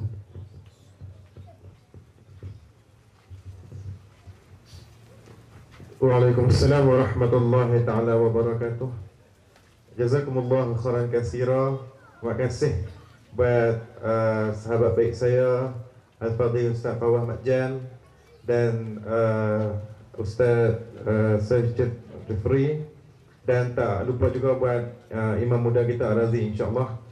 Kita harap lepas ni ustaz-ustaz yang mana ada atas ni boleh lagi